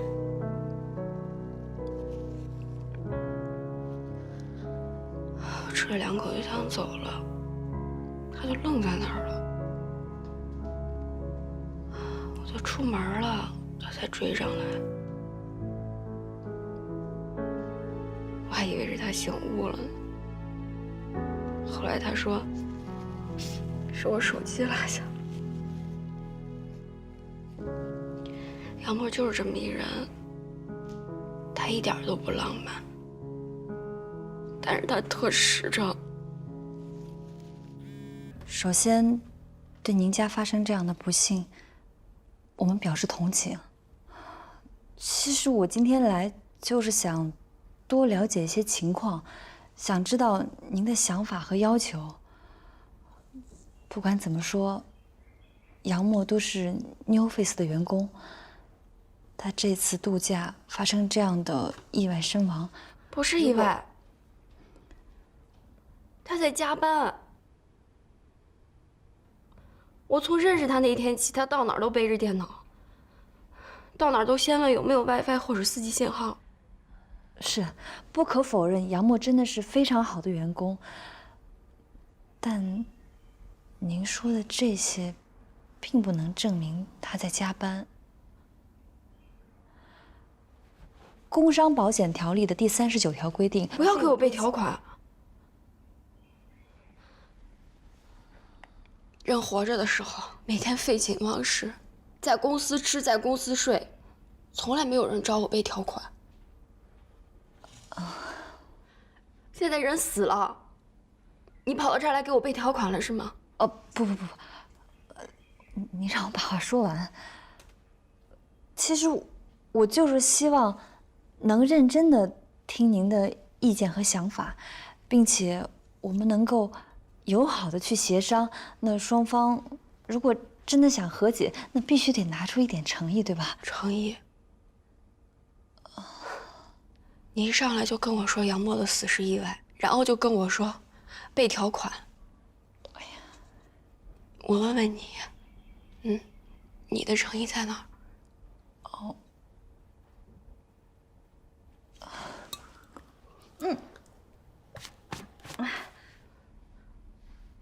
那个，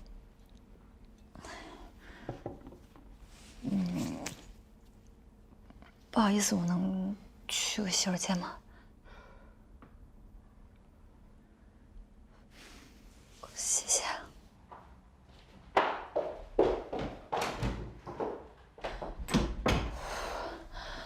哎呦天哪！你不是平时嫌我车技差，今儿怎么主动让我开你这宝贝车了？都说美女开车可是一道风景啊，尤其像你这么美。哼，听着像真话。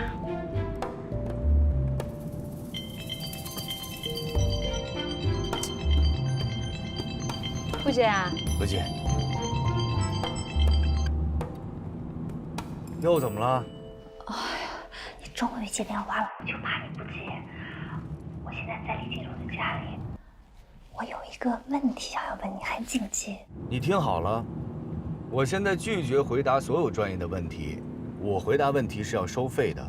我知道你很贵，但是这个问题一点都不专业，就是很常见的一个问题。说吧。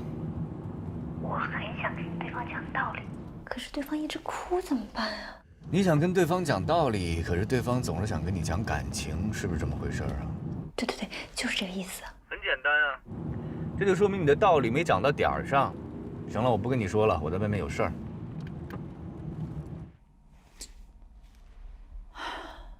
谁呀？还魏哲老师？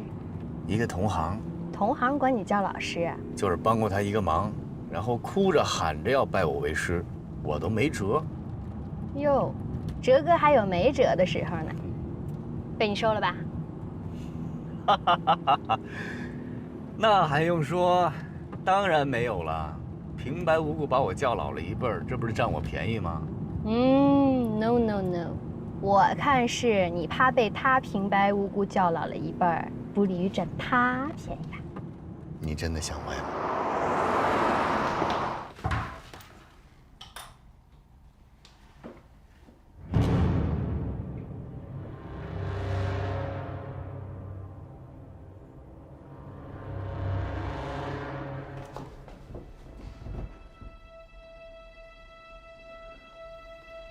所以它比较干净，做完以后第二天不难受。又怎么了？你不会一次把话说完？我还有一个非专业的问题要问你。验孕棒上有2条杠，是不是代表怀孕了？你连怀没怀孕这事都得问我，你自己不会搜啊？不就是想跟你确认一下吗？我哪知道？我又不是女的。又夸我点我。还是你点吧。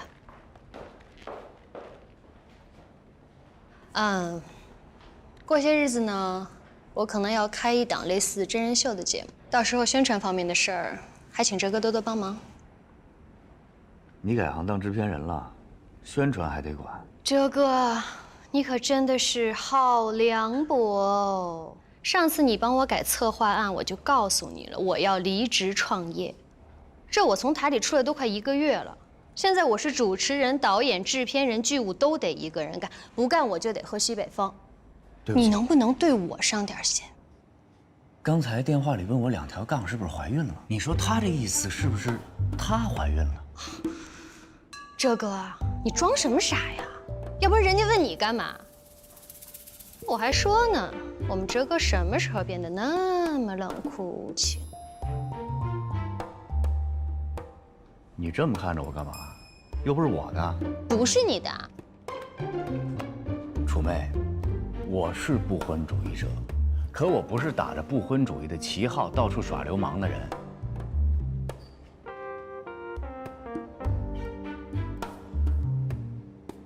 你是不是怀孕了？谁的呀？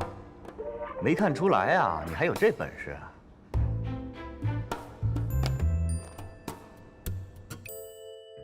什么？李静柔怀孕了？对，我亲眼看到了厕所里的验孕棒。哎呀，坏了！哎，你说他会不会拿这事儿当杀手锏，讹我们更多的钱？你觉得不应该多给吗？嘿，我说查总，你别老瞪着我行吗？我给公司省下来那些钱又不是装在我自己兜里来了。你看公司现在发展的多好啊，楼上楼下加起来好几百号的人，我花钱的地儿多了。要都像你这么意气用事，那雷总出去融再多资，那也不够花的呀。我怎么意气用事了？我这就是实话实说。哎，行了，你俩能不能先别吵了？DL 那边有什么建议？我还是那句话，尽快跟李静柔和解。你说什么？尽快和解？我们公司每年给你们 DL 那么多公关费，你给我来一句尽快和解？谁不知道要尽快和解？关键是怎么和解？我现在的底线你现在很清楚啊！马上去找李静柔谈到他点头为止。雷总，别生气，消消。来，坐下。坐下。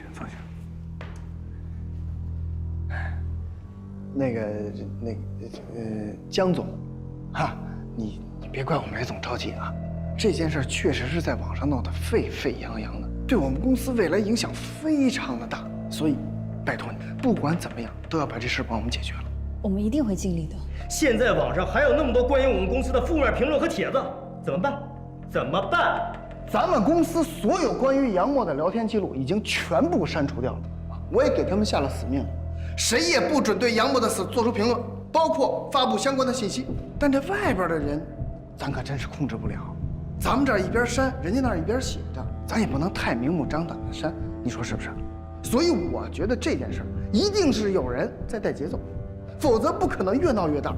所以，江总，还是麻烦你帮着查一查，好吧？知道了。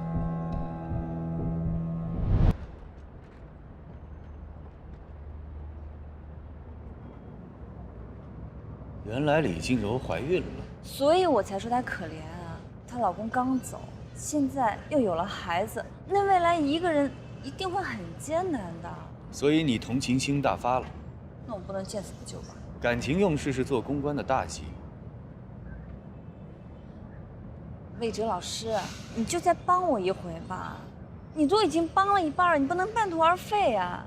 你这样对不起客户，对不起李静柔，也对不起我。顾凯雷只给50万，这50万够干什么用啊？那我给你出个主意，放弃这单吧。你什么意思啊？你缺少对客户的忠诚度。做公关的永远要为自己客户的利益负责，没有两全其美的事情。魏哲老师，别叫我老师，你这样的学生我教不起。行。那如果这单我办成了，你是不是就可以当我的老师，并且做我的合伙人了呢？就当你同意了。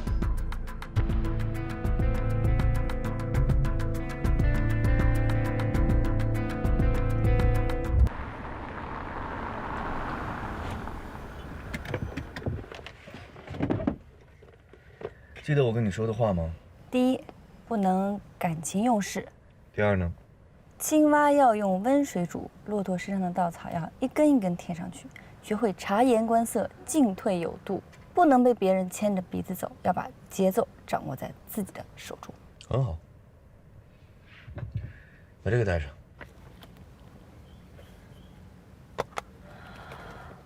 你还是不跟我去是吧？我自己可以的，放心。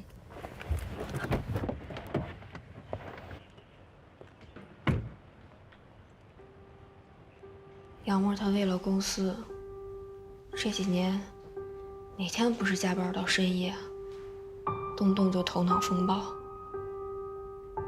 到了周末还有团队建设，说白了就是把这帮人关一酒店里继续干活，好不容易休息一天，还要开什么复盘会，家里老人生病了都没法照顾，都是我去的。肯定杨默的辛苦。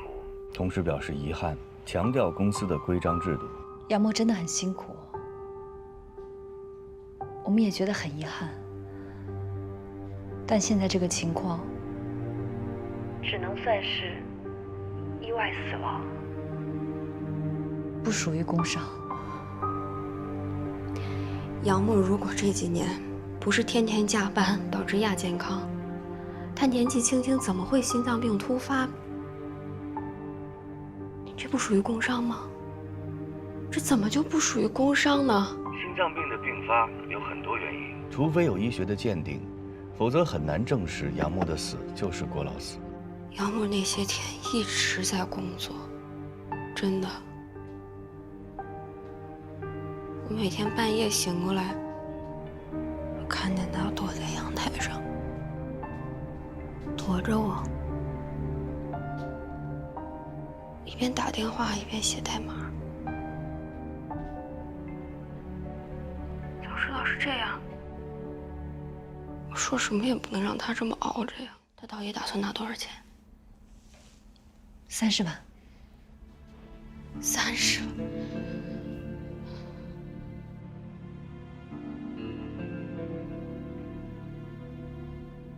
30万，你们太过分了。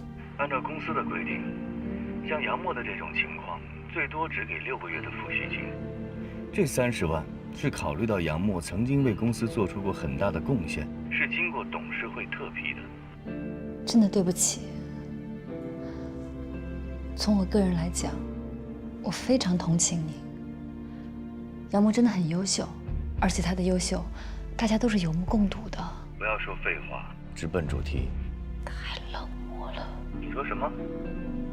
在他们面前，我天天要钱，天天要钱。就像个要饭的。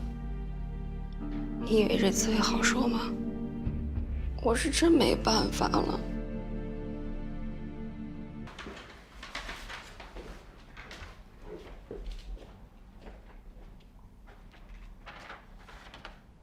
你看看这个，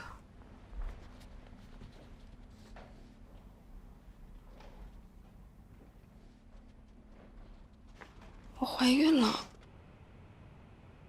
孩子是杨默的。我自己一个人，我没有钱，我怎么把他的孩子养大？他们给30万，你告诉我，现在30万能干什么？问他要多少钱？你先坐下。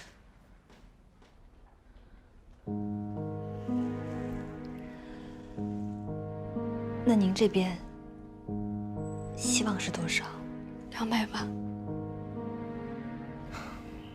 加10万，告诉他这是底线。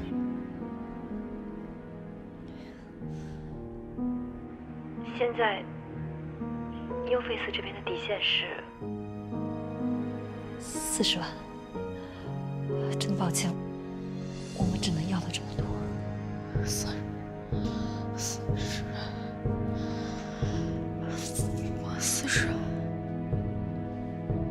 你们这是欺负人。现在的问题就是，没有证据可以证明杨默是工伤而死，因为大家听到的都是你的一面之词。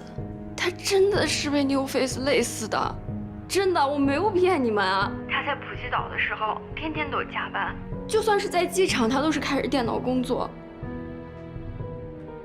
我原本这一些我都可以拿他的那个微信聊天记录证明的，但是杨默晕倒的时候，手机掉马桶里进水了，我去手机店修了，手机店说修不好，打不开。你们要证据是吧？证据有啊，产品部的每一个同事都能够证明。还有，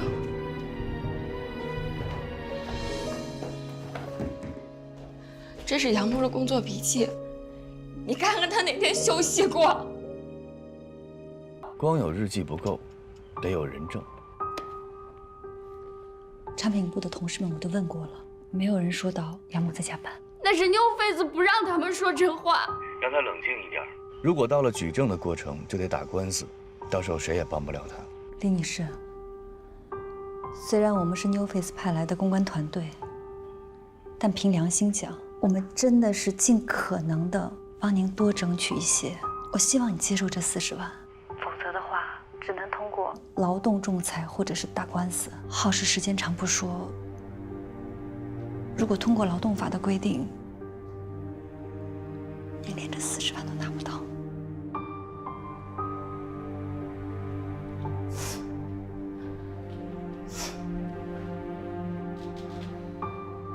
杨默，你都听见了吧？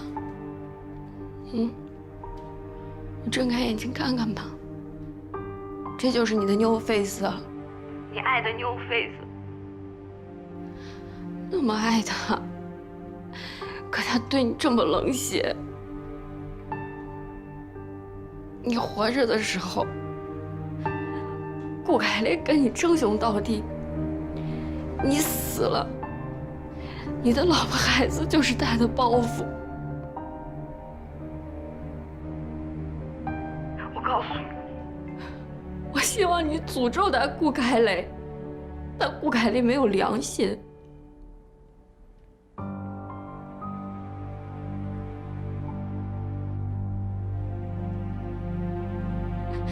如果有一天我活不下去了，我就带着孩子去找你。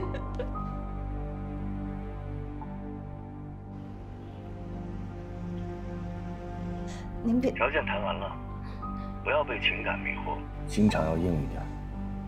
现在放下你的协议，可以走了。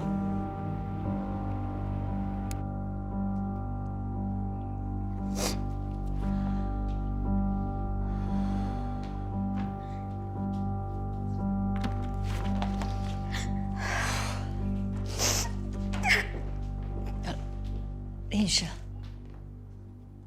希望您不要太难过，也不要说这样的气话。保重身体是最重要的。这个协议我放在这里了。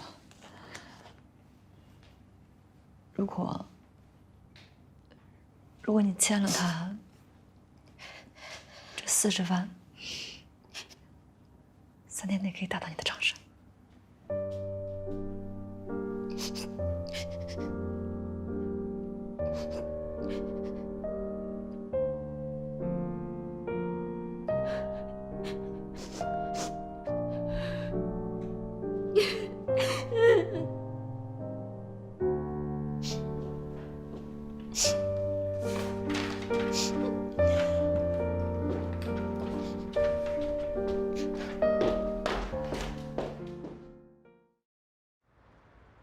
红茶，我觉得你要是对公司有意见，你可以提出来。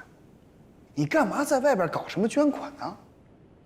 你这样做，你让公司的人怎么想我这个 COO， 怎么想雷总？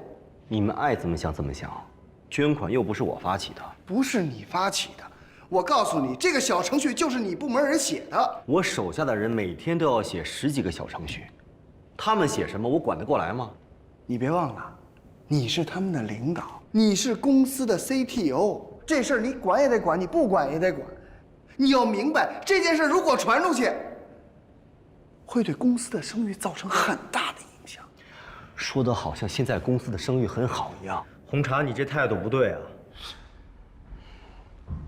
你现在不像是 New Face 的一员，倒像是一个站在公司对立面的人。我要是站在公司对立面，我就不会来这儿跟你们说这些话了。不瞒你们说，今天一早就有2位高级工程师跟我提出辞职。辞职？对，我暂时没答应。出了这事儿，大家谁都不好受。现在大家都在观望公司的态度，你们这么做，已经让大家很寒心了。你们看着办。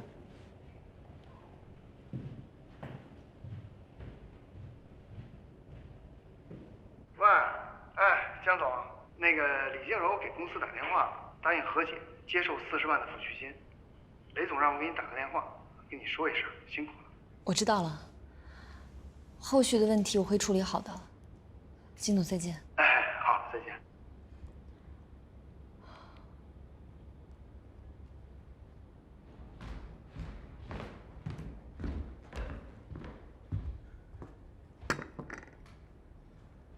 李金柔答应和解了，40万。恭喜你啊，旗开得胜，杨默的案子终于办成了。喝完这杯咖啡就可以高高兴兴的回家了。这个案子没有完。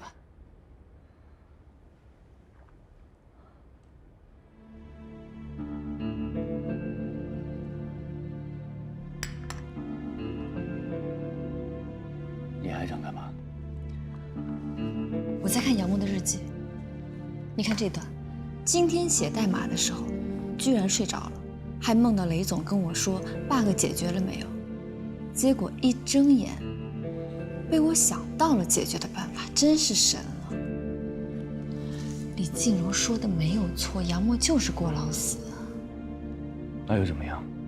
杨默是很拼命，但是他为什么拼命？他是为了他的理想，为了他的未来，为了他的期权。这是最现实的。而且我相信杨默非常清楚他拿命要去换什么，只是他运气不好没有换到而已。杨默是个成年人，他完全可以为自己的行为负责任。的确，公司没有逼迫员工加班的权利，但是公司也没有照顾员工身体健康的义务吧？一个连自己健康都不在乎的人，别人还怎么在乎他呢？你不能因为一本日记就加大对他的同情。我觉得你这么说太不近人情了吧？听我的，这件事情到此为止了。我过不去。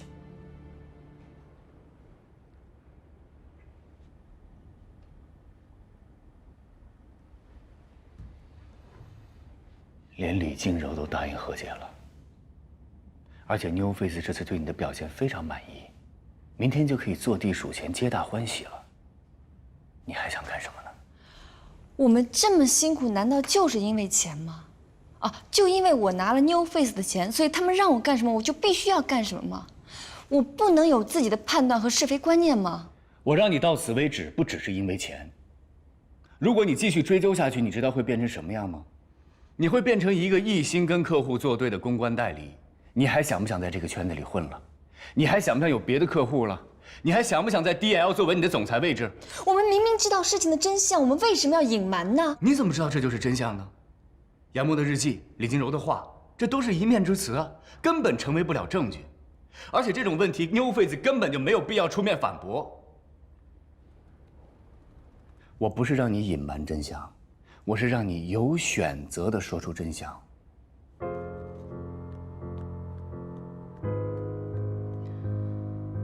那如果说我有证据呢？你还有什么证据？红茶，红茶能够证明。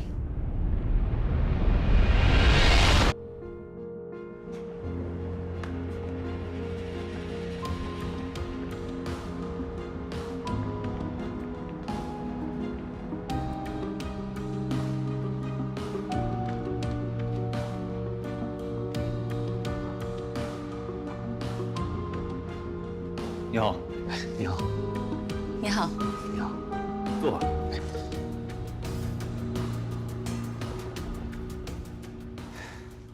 谢谢。你们找我什么事儿？偏要吃兔兔。我是光环之塔仰天际大区王之圣殿公会的会长，偏要吃兔兔。在网上号召玩家集体卸载《光环之塔》游戏 APP 的主谋是王之神殿公会会长偏要吃兔兔，他的 IP 地址在月华6村，是红茶的家庭住址。光环之塔的主设计师居然要号召玩家们卸载他的游戏，你这个游戏的名字还挺萌的，跟你不太搭呀，可以吗？能不录吗？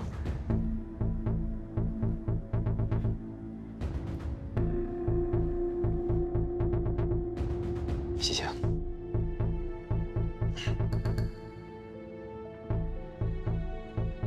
这名字你们怎么知道的？我们怎么知道的不重要。今天来，我们就想弄清楚一件事情：光环之塔是 New Face 最热门的手游，也是玩家最多、利益最高，同时，它更是 New Face 能不能完成 C 轮融资的关键。你是光环之塔的主要设计师，为什么你会在网上号召大家集体卸载这个游戏？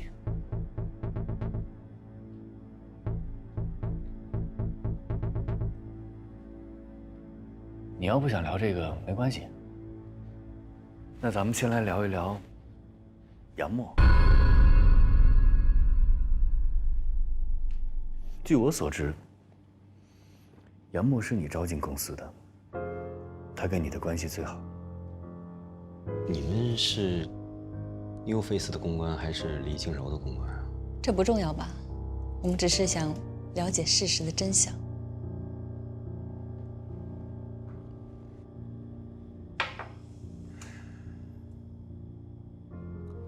New Face 刚创立不久，急需一批程序员。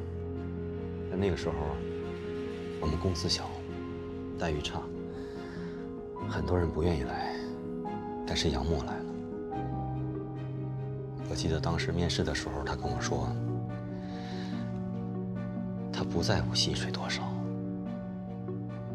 他就喜欢干这个。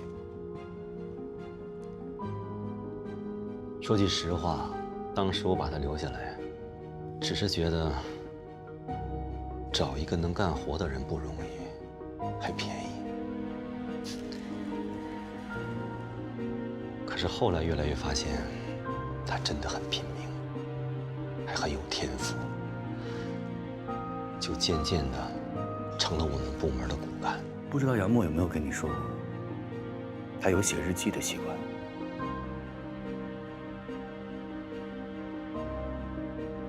这本工作日记里提到最多的2个人，一个是顾凯雷，一个就是你。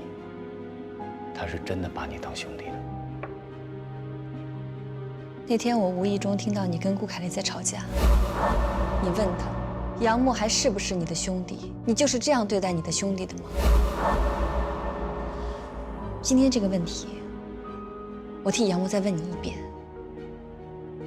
杨默还是不是你的兄弟？你就是这样对待自己的兄弟的吗？为什么连句真话都不敢说？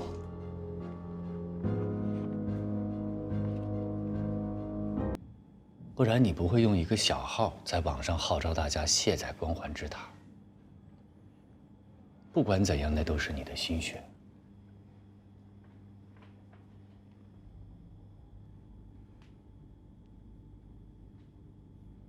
红茶，现在一切都还来得及。李静柔还没有签字，他现在需要一个证人，需要一个能帮他说真话的兄弟。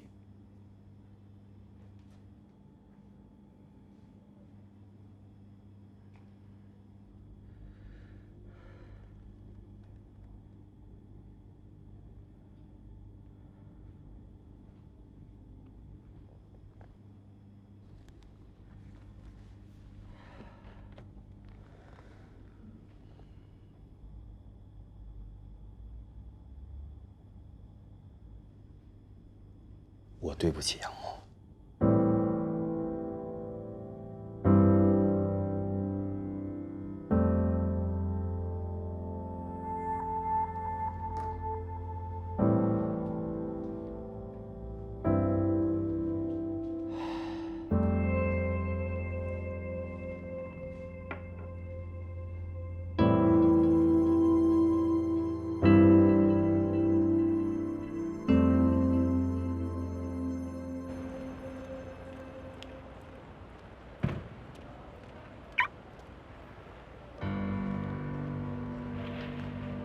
我在 New Face 的工号是007号，本来大家都叫我 James Bond， 我的英文名就是 James。后来有一天我出门摔倒了，瘸了好几天，刚好裤子上破了个洞。杨默这个臭小子居然给我改名叫东东拐，害得现在大家都叫我东东拐。我们当时不觉得苦，大冬天的啊，那房间里面连个空调也没有，但是一点也不觉得冷，就总感觉吧，这身体里面好像有一团火一直都在燃烧一样。我们每天就光想着怎么能把产品做出来，怎么能做得更好，什么时候可以上线，其他的什么也不想。我们根本就不存在什么加班，我们那时候就觉得大家都是在为自己做事情，为自己做事情，哪还有什么加班不加班啊？杨默是我招进来的，他后来跟我说，刚来公司的时候看见公司在一个民房里上班，还以为是个传销组织。我们面试面了一半，雷总进来了，说叫大家去吃小龙虾。我说雷总这有一个新人面试呢，他说那就叫着一块去，边吃边面试。杨默就这么被一堆小龙虾给忽悠进去了。在最艰难的时候，我辞职了。就在决定走的当天晚上，我一个人喝了1斤白酒，酩酊大醉。之后我到了公司，我看见雷总，我抱着雷总嚎啕大哭。雷总反的安慰我说，之后公司慢慢有了起色，他请我回来。我现在回来了，雷总对我真的很好。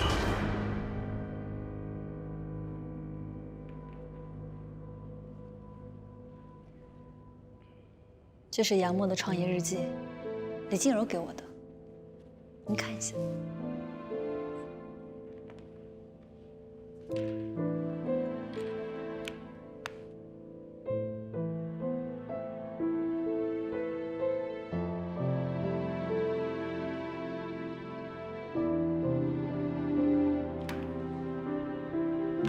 这是什么？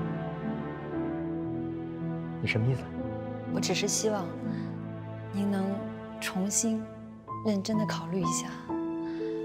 李静柔现在怀着孕，也没有工作，也没有固定的收入来源，你们现在给她的赔偿费真的太少了。你来是给李静柔求情的。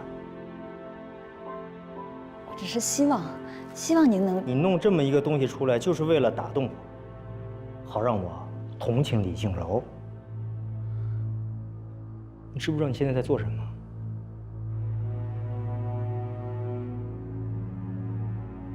其实我特别知道您在说什么。可革命不是请客吃饭，创业更不是。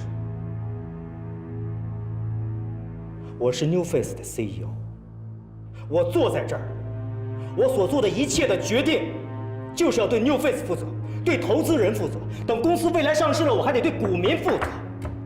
我不可以，也不可能做出感情用事的决定。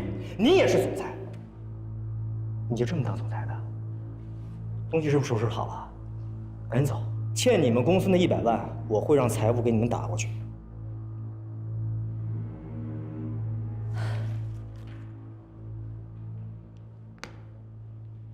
杨默走的那天晚上，从下午3点开始，我们就一直陆陆续续的通电话。因为光环之塔的更新包出现了问题，必须在12个小时之内解决。很多问题只有杨默最清楚。我还记得当时他在电话里开玩笑，早知道这样就不选这个时候度假，这不是等于换了一个地方工作吗？你是不知道我老婆发那火，我自己去了。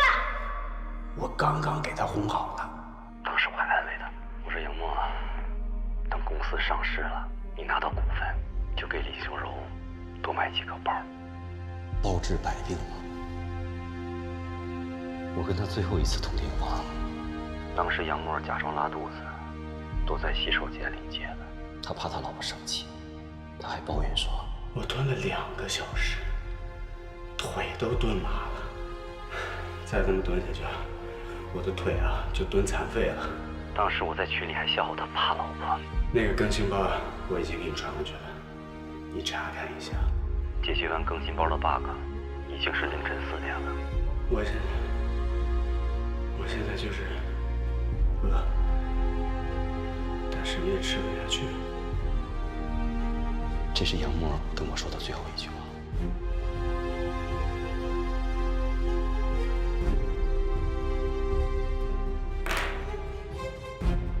你要弄清楚，你现在是谁的公关。今天我们在这儿是为了追思已经离我们而去的好兄弟杨默。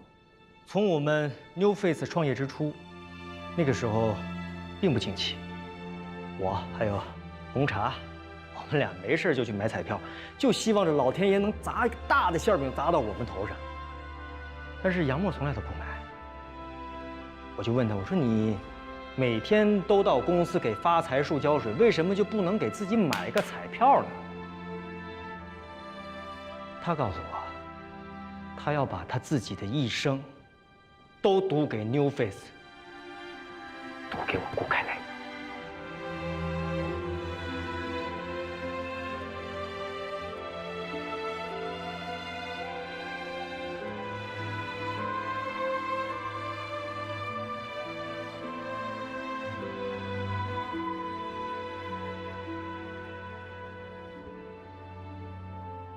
有一句话叫做“手持本心，方得始终”。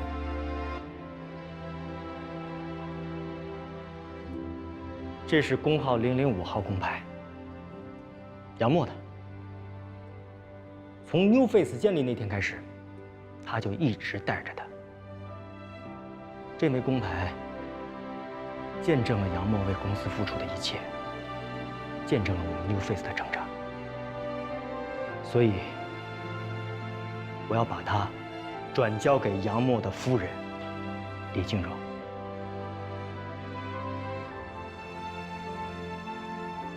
它代表了一种承诺。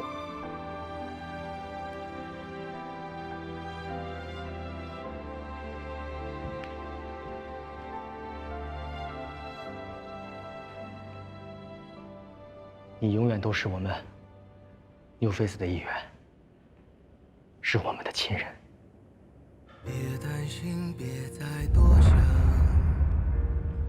别失落，也不必彷徨，擦掉眼里的慌，脚下路还长。感谢你对杨默工作的支持和对我们 New Face 的理解。不必永远伪装逞强，我宣布，我们公司一次性给杨默200万抚恤金，提前回购杨默名下的80万股期权。另外，等杨默的孩子出生之后，每个月再给3000元抚养费，直到孩子长大成人。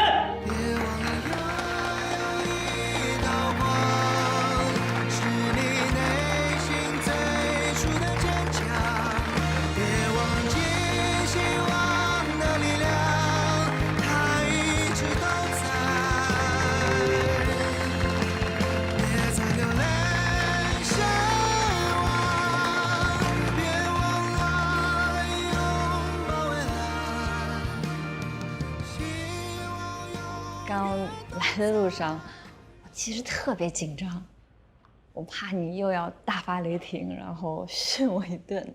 但没想到看到了这么暖心、让人感动的一幕，我又重新认识了你，真的，我觉得特别让人敬佩。所以，我也要向我之前的行为说一声道歉。这件事情，其实我做的不够好，还让你花了这么多的钱。对不起哈。这钱花的值，我呢反而更应该感谢你。是你让我看了杨默写的那本工作日记，他给我好好上了一课。我得让我的兄弟姐妹们明白，他们给 New Face 卖命 ，New Face 不仅能给他们一个光明前途，还能够照顾他们的一家老小，让他们后顾无忧。自打创业到现在，什么坑蒙拐骗、尔虞我诈那些手段我都见怪不怪了。但是像你们这样一个讲良心、说实话的公关公司，我还是头一次见。行了，恭维的话就不说了，说点正事儿。在接下来的1年里，你和你的 DL 恐怕要继续忍受我们的折磨。什么意思啊？我跟董事会商量过了，明年全年的业务都签给你们 DL。真的假的呀？不过你别高兴得太早。有一个前提，签给你们是可以，但必须得是你和魏哲2个人一起负责。还有魏哲？你呢，太年轻，完全交给你，我怕我又得多花钱。